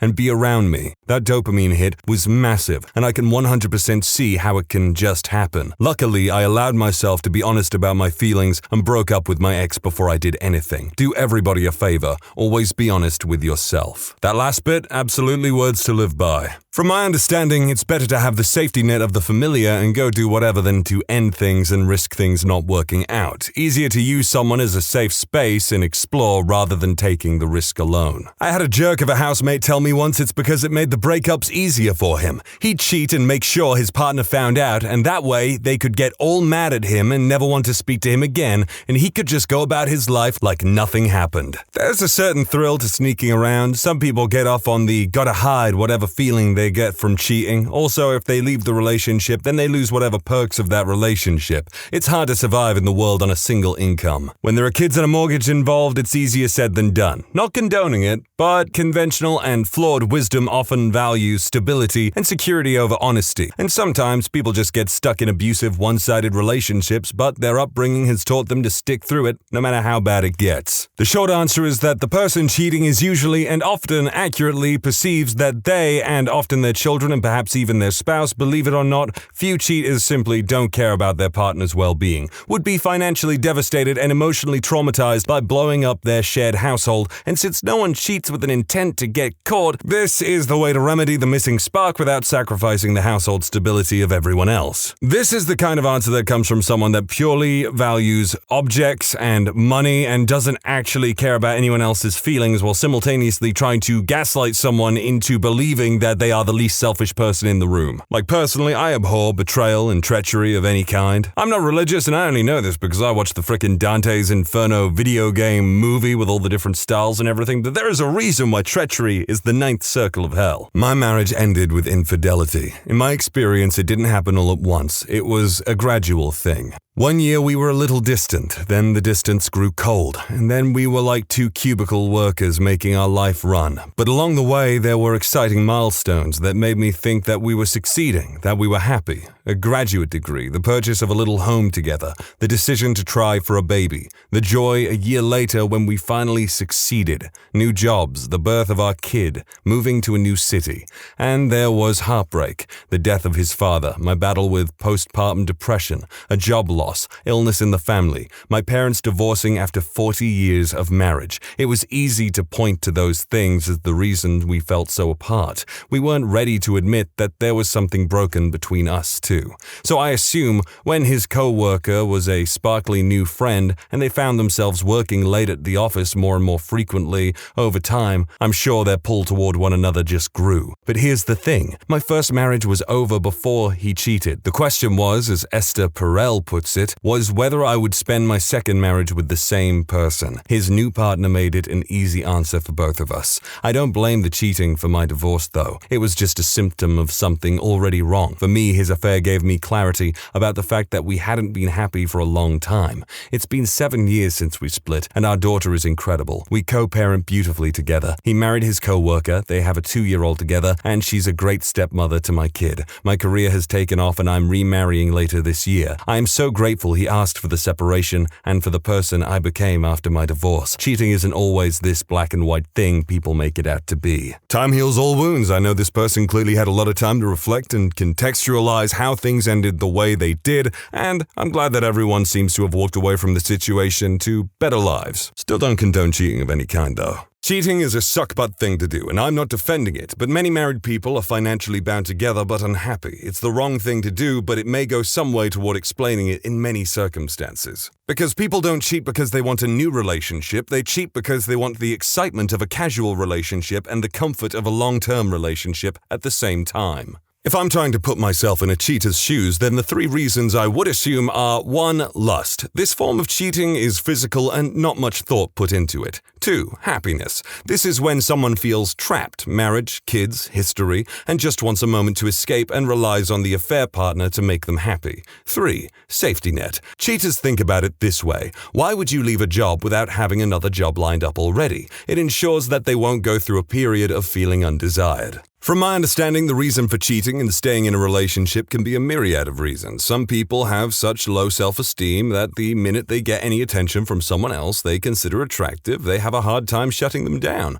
Others have a very separate idea of a stable love from a committed relationship and attraction from a fling. In these scenarios, the perpetrator still loves their partner, but they fall victim to their personal issues and betray their partner's trust. Others, however, are more narcissistic and view their staying in a relationship despite cheating as a favor to their partner. Others still may come from very traditional backgrounds and feel they can't leave their relationships despite no longer loving them. All of this doesn't even account if there are children in the picture too. Do people really not get this? People don't want to be single or in a new relationship. They want all the perks of their existing relationship plus the thrill of something new. They aren't trying to be fair or considerate or reasonable. They want everything they already have plus more, and they think they'll get away with it so no one will get hurt. Yeah, I pretty much completely agree with everything this person says, but this is already a downer topic, so I'm not going to get too deep into some of this stuff. Emotional immaturity and codependency. It's easier to let go of someone when someone else desires you. Basically, they want out and they've made up their mind about it.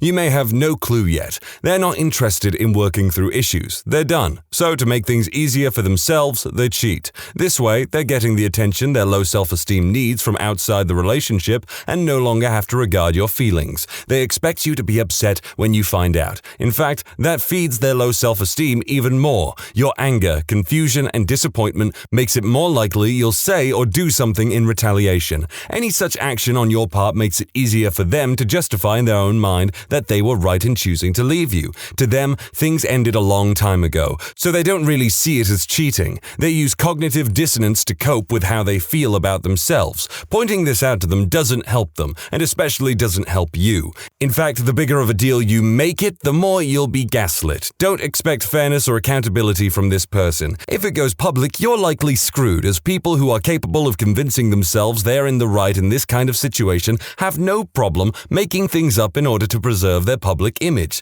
The best thing to do once you become aware of it is nothing. Anything you do in terms of confrontation will only make things worse. Instead, quietly get your affairs in order until you're in the financial position to cut and run. The person you thought you knew is gone. Think of them like an alien who took over your former partner's body. Lament in private.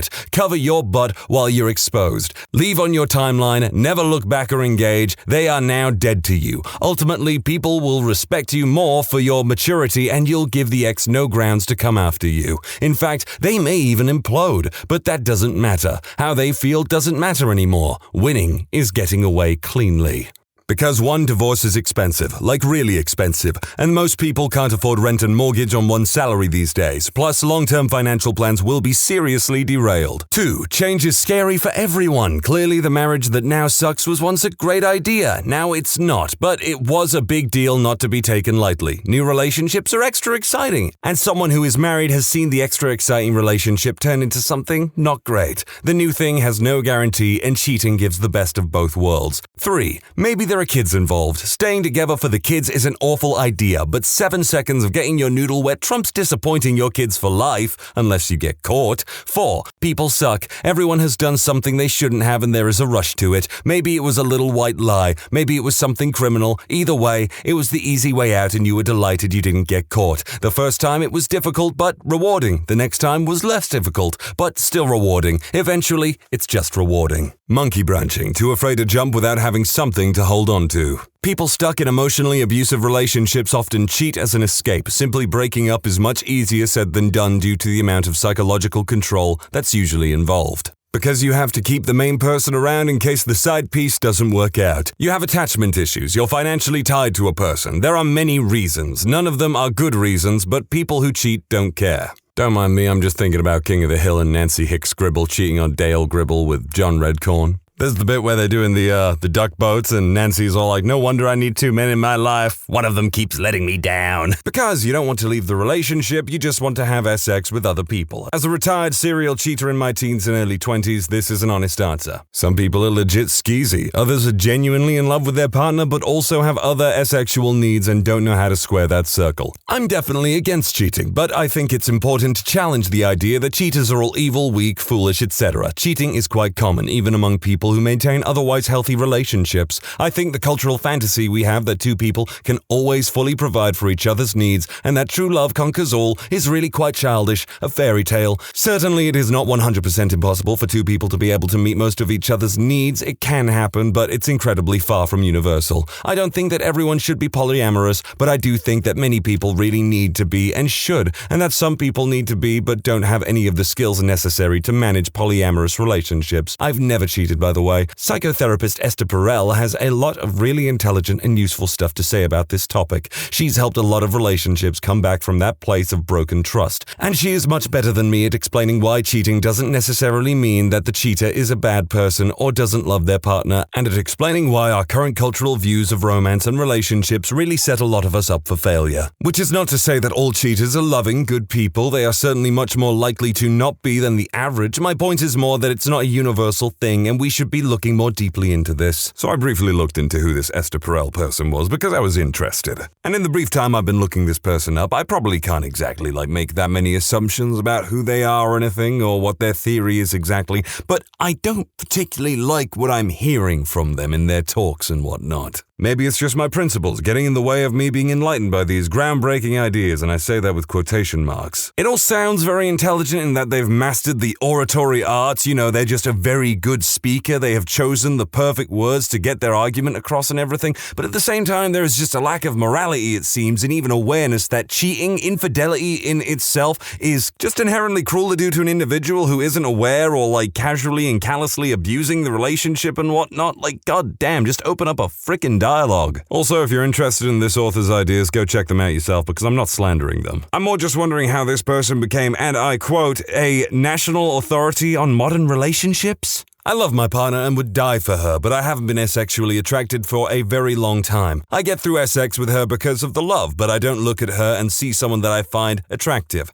I wish I did, and I'm mad at myself for not, but I can't help it. Breaking up has a lot of consequences that people don't want to deal with. If they live with their partner, they'll probably have to move out, which is a headache and expensive. They might depend on their partner financially and can't afford to break up, or they aren't willing to give up their current lifestyle/income. It will be really hard on the kids if they have any, and so they don't want to break up the family. They might lose joint friends and other relationships that they have together, because they will usually side with one or the other. Most divorces are incredibly expensive and taxing for both parties. You could be going in and out of court for months or even years. If you're worried about that last thing, then that's why you should get a prenup. A prenup is a prenuptial agreement that basically says your finances and properties and whatever will be divvied up in this way, and you can both agree that in case of a divorce, no one gets anything. And it's a very good way of sussing out what the person you are marrying's real intentions are and what they value before you get married. What if there is a woman in an abusive relationship with someone she is afraid to leave? If she tells him it's over, he will blow up. If she just sneaks out and leaves and lives on her own, he might find her and still get to her.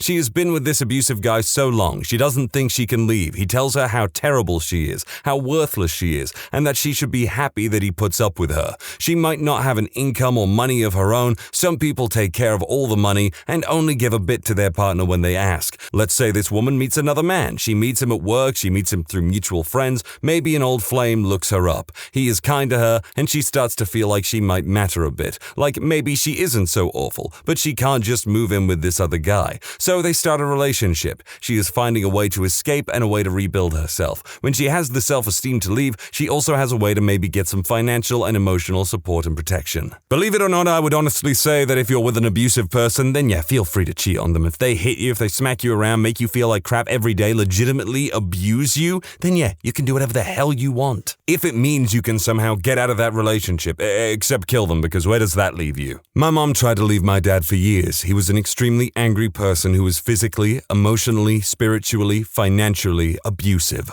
It was bad. Cops were involved a lot during my childhood from domestic disputes. They never did anything. He wouldn't let her leave. She tried. It always ended up with her and my siblings and I being hurt by him. He's got 2 kids me or my siblings have never met from affairs. He told my mom it was her fault. One day, she met someone and they fell in love, and she eventually told him about it. It was a really scary time, but he kicked her out for it. I know that was the happiest day of her life because she finally got away. It's been about 10 years. She's still with that person she met, and I've never thought for 1 second my mom was wrong for cheating. There are a few things more hurtful than cheating. Just be honest and say you want out. That's better for everyone. Also, preserves the would-be cheater's honor. Money. The old saying, it's cheaper to keep him/her. No-fault divorce is being outlawed in a few states. It's hard to believe, but it's turning into a thing. Well, it's better to be a poor man's joy than a rich man's toy. Oh, take it from me. You ought to see. Upon that love, there's only misery. And it's better to be a man's whole world than a sometimes girl.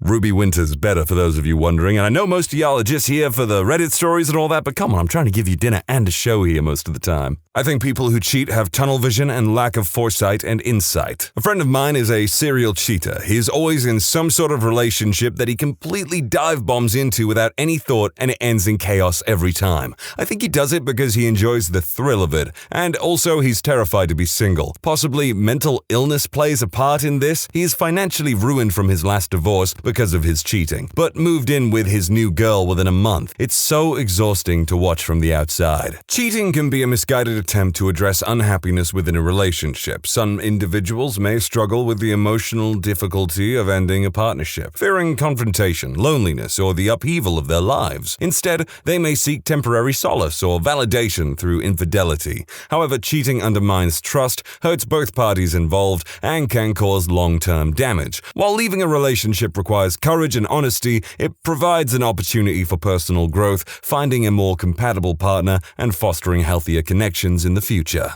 I think most of the time cheating is an emotional thing, not a logical thing. I once knew someone who was in a dying relationship. The relationship was going nowhere and she was losing interest in her boyfriend. The right thing to do would be break up with her boyfriend. Instead, she cheated on him and then she almost immediately confessed to him and begged for forgiveness. At a glance, this would look like a passionate mistake and then instant remorse. But in my time knowing her, she always hated taking responsibility or being blamed for things. I have seen her seriously hurt people, including me, to avoid taking blame or responsibility. I think she subconsciously thought that if she broke up with her boyfriend, he'd be angry and he'd blame her. So she couldn't break up with him. She doesn't want that kind of responsibility. But if instead of breaking up with him, she cheated on him, then he would break up with her. Her cheating makes the breakup A, his responsibility, and B, inevitable. So she can't chicken out of it anymore. Note that this plan does not make 100% sense. It's worse to be blamed for cheating than for breaking up. But when she doesn't want to be blamed for something, she really will hurt people, so they will do things that she doesn't want to take responsibility for. Anyways, her plan backfired. Her boyfriend decided to forgive her and give her another chance. A few days later, she broke up with him. It just sounds really vindictive to me at a certain point. Like, God damn, you're toying with people's emotions here. And by the way, I'm not down for cheating in either way. If anyone's got the impression that I'm like, yeah, boys or anything like that, no, I just think cheating of any kind with anyone just hurts people, and it sucks so goddamn badly. This one just made me sad to read through. Then again, quite a few of these had made me sad lately. I need a happier topic. Children, what is something you found out about your parents that you never told them about? When I was around 10, my father came storming into my room and stiff-armed me into the wall. He screamed in my face through tear-filled, angry eyes. "What did you do to it?" I had no idea what he was talking about. He dragged me into the bathroom and pointed at a box of Arm & Hammer used to deodorize the bathroom. Still screaming, his hand squeezing the back of my neck so hard I thought he was going to snap my neck. I still pled ignorance. No clue what he was talking about. He threw me in my room and barricaded the door with a large dresser so I couldn't get out, even though it was a pull. He left me in there for 3 days. No food, nothing. I was terrified. He never explained why he did what he did or what he was talking about. Found out later when my much older cousin confessed at a family Christmas party that she had broken into our home and stole my dad and stepmom's booger sugar stash that they hid in the Arm & Hammer. She said this like it was a funny family story. So my dad locked me up during a bender and almost killed me in the process. I'm now a dad and don't speak to my parents at all. Screw them. Found out the reason we were so poor growing up was because both my parents had a drinking and booger sugar issue. We always had a house, food, health insurance, and clothes. But a few years without Christmas and birthdays happened. We almost lost the house once. My parents were pretty high functioning for addicts to keep us. Oh well. I didn't know my dad had a wife before my mother until I was 18. I know that my mother is a convicted felon. Not my parents, but still my family. I also know my grandfather had an illegitimate child with my aunt. I put 2 and 2 together. My aunt is my mother's sister. My uncle is her son, but my mother's brother. And my cousin is my aunt's child. My uncle's siblings and my mother's niece. It was later confirmed by the other side of the family. My mother doesn't know that I know. But how did you find out your mother was a convicted criminal? Was it like a Wikipedia search? Did you Google then, eh? I always thought my father had a very small appetite. He'd eat a few bites of a meal and declare he was full. When I hosted my first big Thanksgiving in my house with my fiancé, my father put away 3 pounds of potatoes, a whole pie, and more than half the turkey by himself. My mother remarked how he'd had a bottomless stomach since they were kids. I was telling my fiancé later that night how oddly the remark struck me considering his track record. My fiancé explained to me my father wasn't eating so there'd be enough to go around for me, my sister, and mother. I know their bank and budget details. My parents were raised never to talk about money. It was considered improper, which is not great when it comes to learning budgets, etc. Google saved my wallet. When I was real young, we didn't have much of it, and I'm sure that influences that attitude too. My father was forced to retire. Job qualifications were changed on him. More school versus early retirement after working for this one job his entire life. Mom had a government-funded job that got cut this year. I was worried about their finances. I wasn't planning on helping them out for at least another decade, and I've been anxious about them. Accidentally overheard them debating some stuff while visiting for Christmas. His 401k is okay, and it turns out he did get his pension. It's just reduced. Going to keep an eye on their needs, but I think they're going to be okay, minus any emergencies. My mother was bad touched as a kid by my grandfather. For the most part, she's normal, but she has some emotional issues and bouts of depression. My grandfather died before I was born. My grandmother and mother never talk about him, and I've never seen a picture of him. Honestly, I don't even know his name. My aunts told me one day when I asked why nobody talks about him when I was older. I think that's a pretty damn good reason to never bring someone up in conversation or even tell future generations in the family that person's name. They'd be dead to me too. In like an emotional way on top of the already literal way, I mean. My dad would always tell my little brother and I about this Russian girlfriend he had when he was younger. What he very conveniently left out, however, is that they got married so that she could have citizenship. Thank you, Ancestry.com. He still has no idea that I know anything about it. The circumstances of my parents' divorce. I was 10 when they separated, and they never really told us why.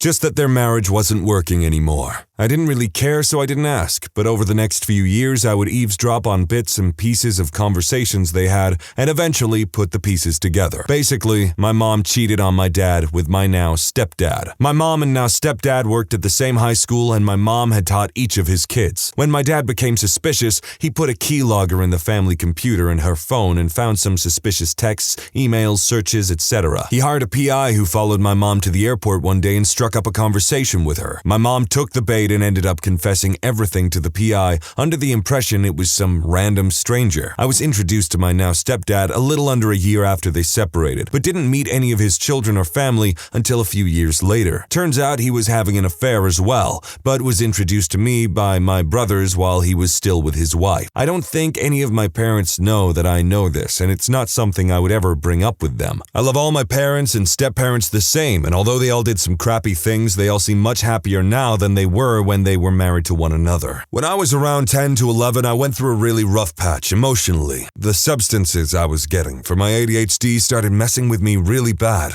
and that combined with regular prepubescent angst turned me into quite the little butthole. I started getting into a lot of fights in school and was generally an emotional wreck. I'd get so mad I couldn't express it and would instead just be a douche to everyone around me. One night I was on the couch with my eyes closed, basically being quiet for the first time in months. And I heard my mom say to my brother that raising me was just really hard and that sometimes she wished I was just someone else's problem. I know she was just tired and frustrated, but I've never forgotten that, and I've also never confronted her about it. My mom was cheating on my dad. That's a huge reason why they split. She very quickly remarried and popped out my brother. It wasn't until I was an adult that I did the math and realized she was pregnant by her second husband and still married to my father. My parents started going through a messy divorce when I was in middle school. It was a big mix of things which ended it. According to my dad, my mom was a secret alcoholic and would often pick my brother and I up from school while drunk. When my dad found out, we would randomly get picked up by a friend's parents and they would watch us while my dad made my mom sober up. My dad likes to exaggerate, so I have no idea how much she drank, or if she was just having a couple drinks with lunch. Either way, my mom doesn't know that I know she picked us up from school drunk. She's definitely not an alcoholic now. She keeps the booze front and center in the house now, and it always goes down at a reasonable rate. For my dad, when the divorce was final, he completely shut down. He became a recluse and wouldn't talk to anyone outside of work. He felt like he lost all of his friends in the divorce, but I could tell something else was bothering him.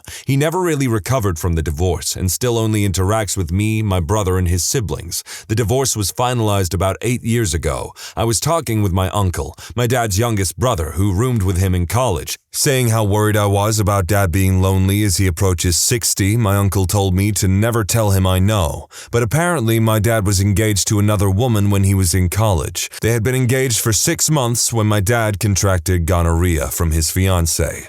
Turns out she had been cheating on him for years with the rest of the football team. I guess he never recovered from that, because it explains a lot of his controlling behavior and his distrust of anyone but a blood relative. I always want to tell him I know and that it's okay for him to talk to me about what happened, but I also don't want to betray my uncle's trust and ruin one of my dad's last good relationships. He recently found out his sister and mother were keeping a small secret from him and threatened to never speak to them again. He has a lot of trust issues and abhors being lied to. I found out my dad had been cheating on my mother for most of their marriage with a large number of different women over the years by following Wireshark tutorials on hack forums as a teenager. We're a middle-class suburban family and I have 3 siblings. My dad does all the work and my mom is a stay-at-home mom without a lot of payable skills. Telling my mom would ruin her and the family. They would either divorce or my mom would stay quiet to keep the quality of life for her children. Either one has no positives for me, my mother, or my siblings. My youngest brother is graduating high school soon and the rest of us have moved out. I have a very large amount of evidence compiled, and I'm planning on anonymously giving it to her in a few months. I can't lie, I don't envy this man, the situation he's in, or the decisions that he is making. I would not want anything to do with this. I mean, good luck with that.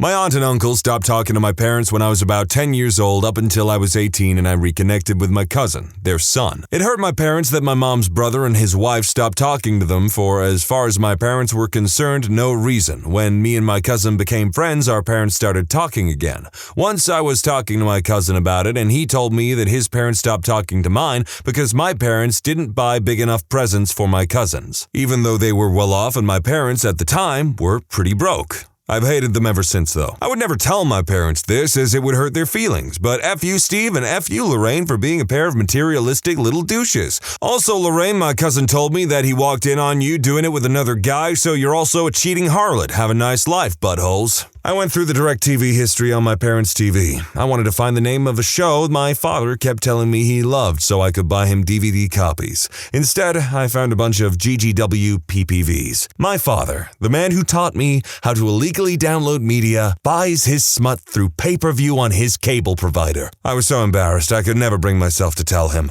I'm terrified he might have to commit the Irish Catholic version of seppuku. My dad thinks my mom is insane. He regrets his entire relationship they had since they were teenagers. That's not it, though. My dad is even more messed up than my mom. He has serious emotional issues. Being in prison tamed him in the sense that he doesn't feel in the position to act on his impulses, but he has them still. I see it. My mom and dad had an abuser-victim codependent relationship made in hell. She says she stayed for the kids, but the whole reason why she had us in the first place is because she was trying to chain a man to look after her. She is incapable of taking care of herself to this day. My dad thinks I'm exactly like her. He also won't say that. He really doesn't like me, and I used to be scared he would do something to me, but he won't do anything now because, 1, he's old and needs someone to take care of him. He knows his wife would leave him in a heartbeat. Contrary to my mom, she doesn't actually need him. 2, I am diagnosed mentally ill, and as far as he's concerned, I am totally crippled, which pretty much guarantees that I'll either stay by his side until he dies or will run to the first douche that can financially support me. They don't know that I know why they did all of that. It's pretty sad. They are both so afraid of being old and alone.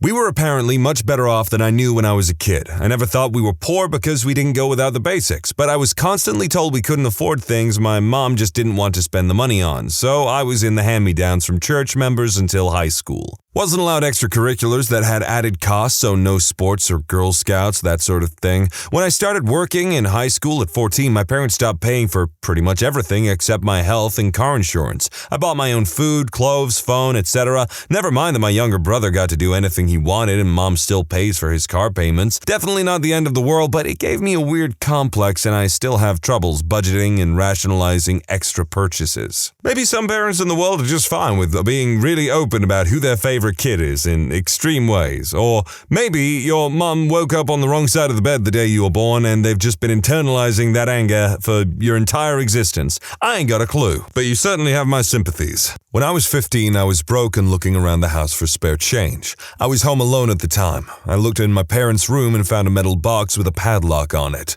My curiosity got the best of me and I looked around for the key. I found it and unlocked the box. There were letters and a journal inside, written by my mom. They were what she wrote in for therapy. It turns out my mother had 3 miscarriages before having me. I have an older brother and we're 7 years apart. I don't think he knows yet. I don't want to tell him, really. The letters made me cry my eyes out. I'm a mama's boy. All 3 of the miscarriages were going to be girls. She wanted a daughter named Mary Catherine. After she had me, she had to have surgery and was infertile afterwards. I always felt sorry for my mother since then. If I get married and have a daughter, I think I'm gonna name her Mary Catherine. I don't like being accusatory, but what were you going to do if that lockbox had money in it? I wanted to record a video for YouTube. I was covering songs and wanted to do a bit of a higher quality video this time. I knew my dad had a cool old camcorder somewhere, so I decided to poke around to find it. I find it under my parents' bed and think sarcastically, what if they had an SX tape on here, LOL. My parents are not the type, I thought, to do something like that. And it seems so, movie cliche.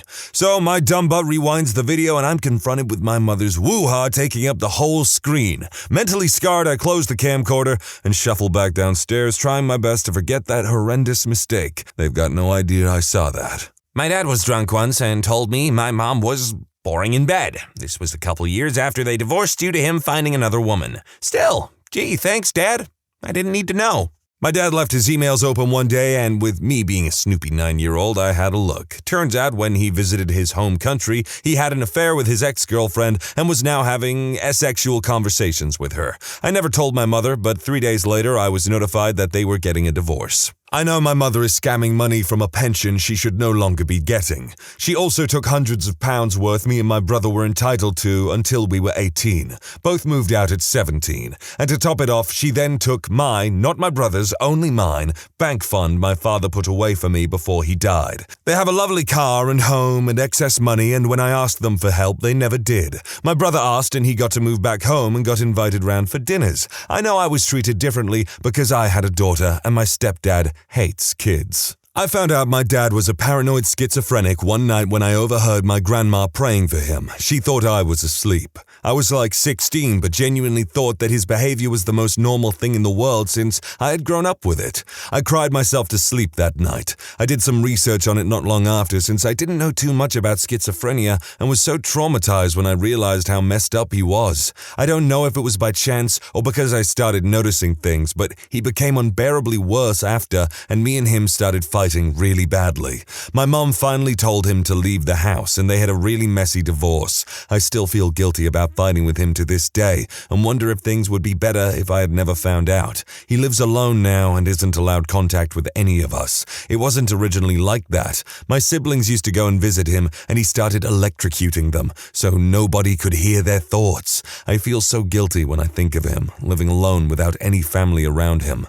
I've never told anyone that I found out through my grandma, but my mom still has never spoken to me about it. Now that I look back on things, I'm 24 now, I realize that she was being emotionally abused by him. It was just so normal to us, we never even realized. I know my mom used to do booger sugar and may have been to rehab. It's super weird because she and my dad became hardcore evangelicals before I was born, and my mom has never alluded to her previous lifestyle. It's kind of annoying because throughout my teen years, she acted like my curiosity about everything was just wrong, and she didn't understand why I would think to involve myself in it. She always acted better than me, and I know she would be really mad if she knew that I knew. Some people are just really weird and can't accept or let other people know that they at some point have made mistakes in their life. A laptop that was handed down from my dad to me and then to my sister had some disturbing court documents buried real deep about my real mom on it. It was regarding the custody battle, and there were numerous accounts of our mom trying to cause physical harm on us.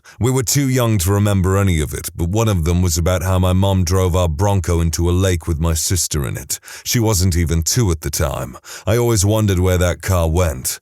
Both my sister and I have just never said anything because we know how hard it was and how long it took for our dad to get custody, and the amount of crap he went through we'll probably never understand. My dad wasn't a virgin when he married my mom, even though she thinks he was. I also know he's cheated on her twice, at least. All of my siblings know as well, but none of us have told her. She's completely against divorce because of her religion, so it wouldn't make her leave. She'd just be miserable. Well, more miserable than she already is with him. Got a whole lot of infidelity going on here in this topic, and on the ones that I haven't read, a lot of hardcore you-don't-want-to-know fetishes. I'm the eldest, but only because of something that had happened to the one before me. My old aunt called me his name before correcting herself and telling me a bit. When she realized I actually didn't know, she shut up and wouldn't say another word. All I know is that my entire family knows, but they refuse to tell me anything. And they tell me to drop it because it was some traumatic event that my parents don't ever want to talk about. My dad apparently gave my uncle on my mum's side a black eye just for mentioning it, and Dad's pretty calm and cool-headed. I'm 19, my brother is 17, he doesn't know, and this will be a mystery until the day they die and I can dig out the information from someone else. I found love letters from my dad to my mum. I read 1 or 2 sentences. The one that sticks with me is he said he wanted to pour champagne all over her body. Then thought, holy crap, this is personal and gross, and put them back. The sad thing is they frickin' hate each other now. My father passed before I was born. Just yesterday, a buddy was telling me he was able to go back 6 generations using the Find a Grave website to find out his ancestors' names. I thought cool, as I've never met my father's father and didn't know he was still alive. I share his name. I find my father's page, but unfortunately there's no link for parents like my friend's relatives had. Bummer. I do notice, though, that there are several posts to his memorial page, so I go there. Apparently, my mom goes there at least monthly, sometimes more often, and posts how much she misses him and how she wishes he were still alive, etc. She has been with my stepfather, who for all purposes is my father, for many, many years. She lives in a different state and can rarely get to his actual grave. I never felt so sad for my mom as I did yesterday afternoon, but I'll never bring it up. I did call her, though, to chit-chat and gossip a bit, though.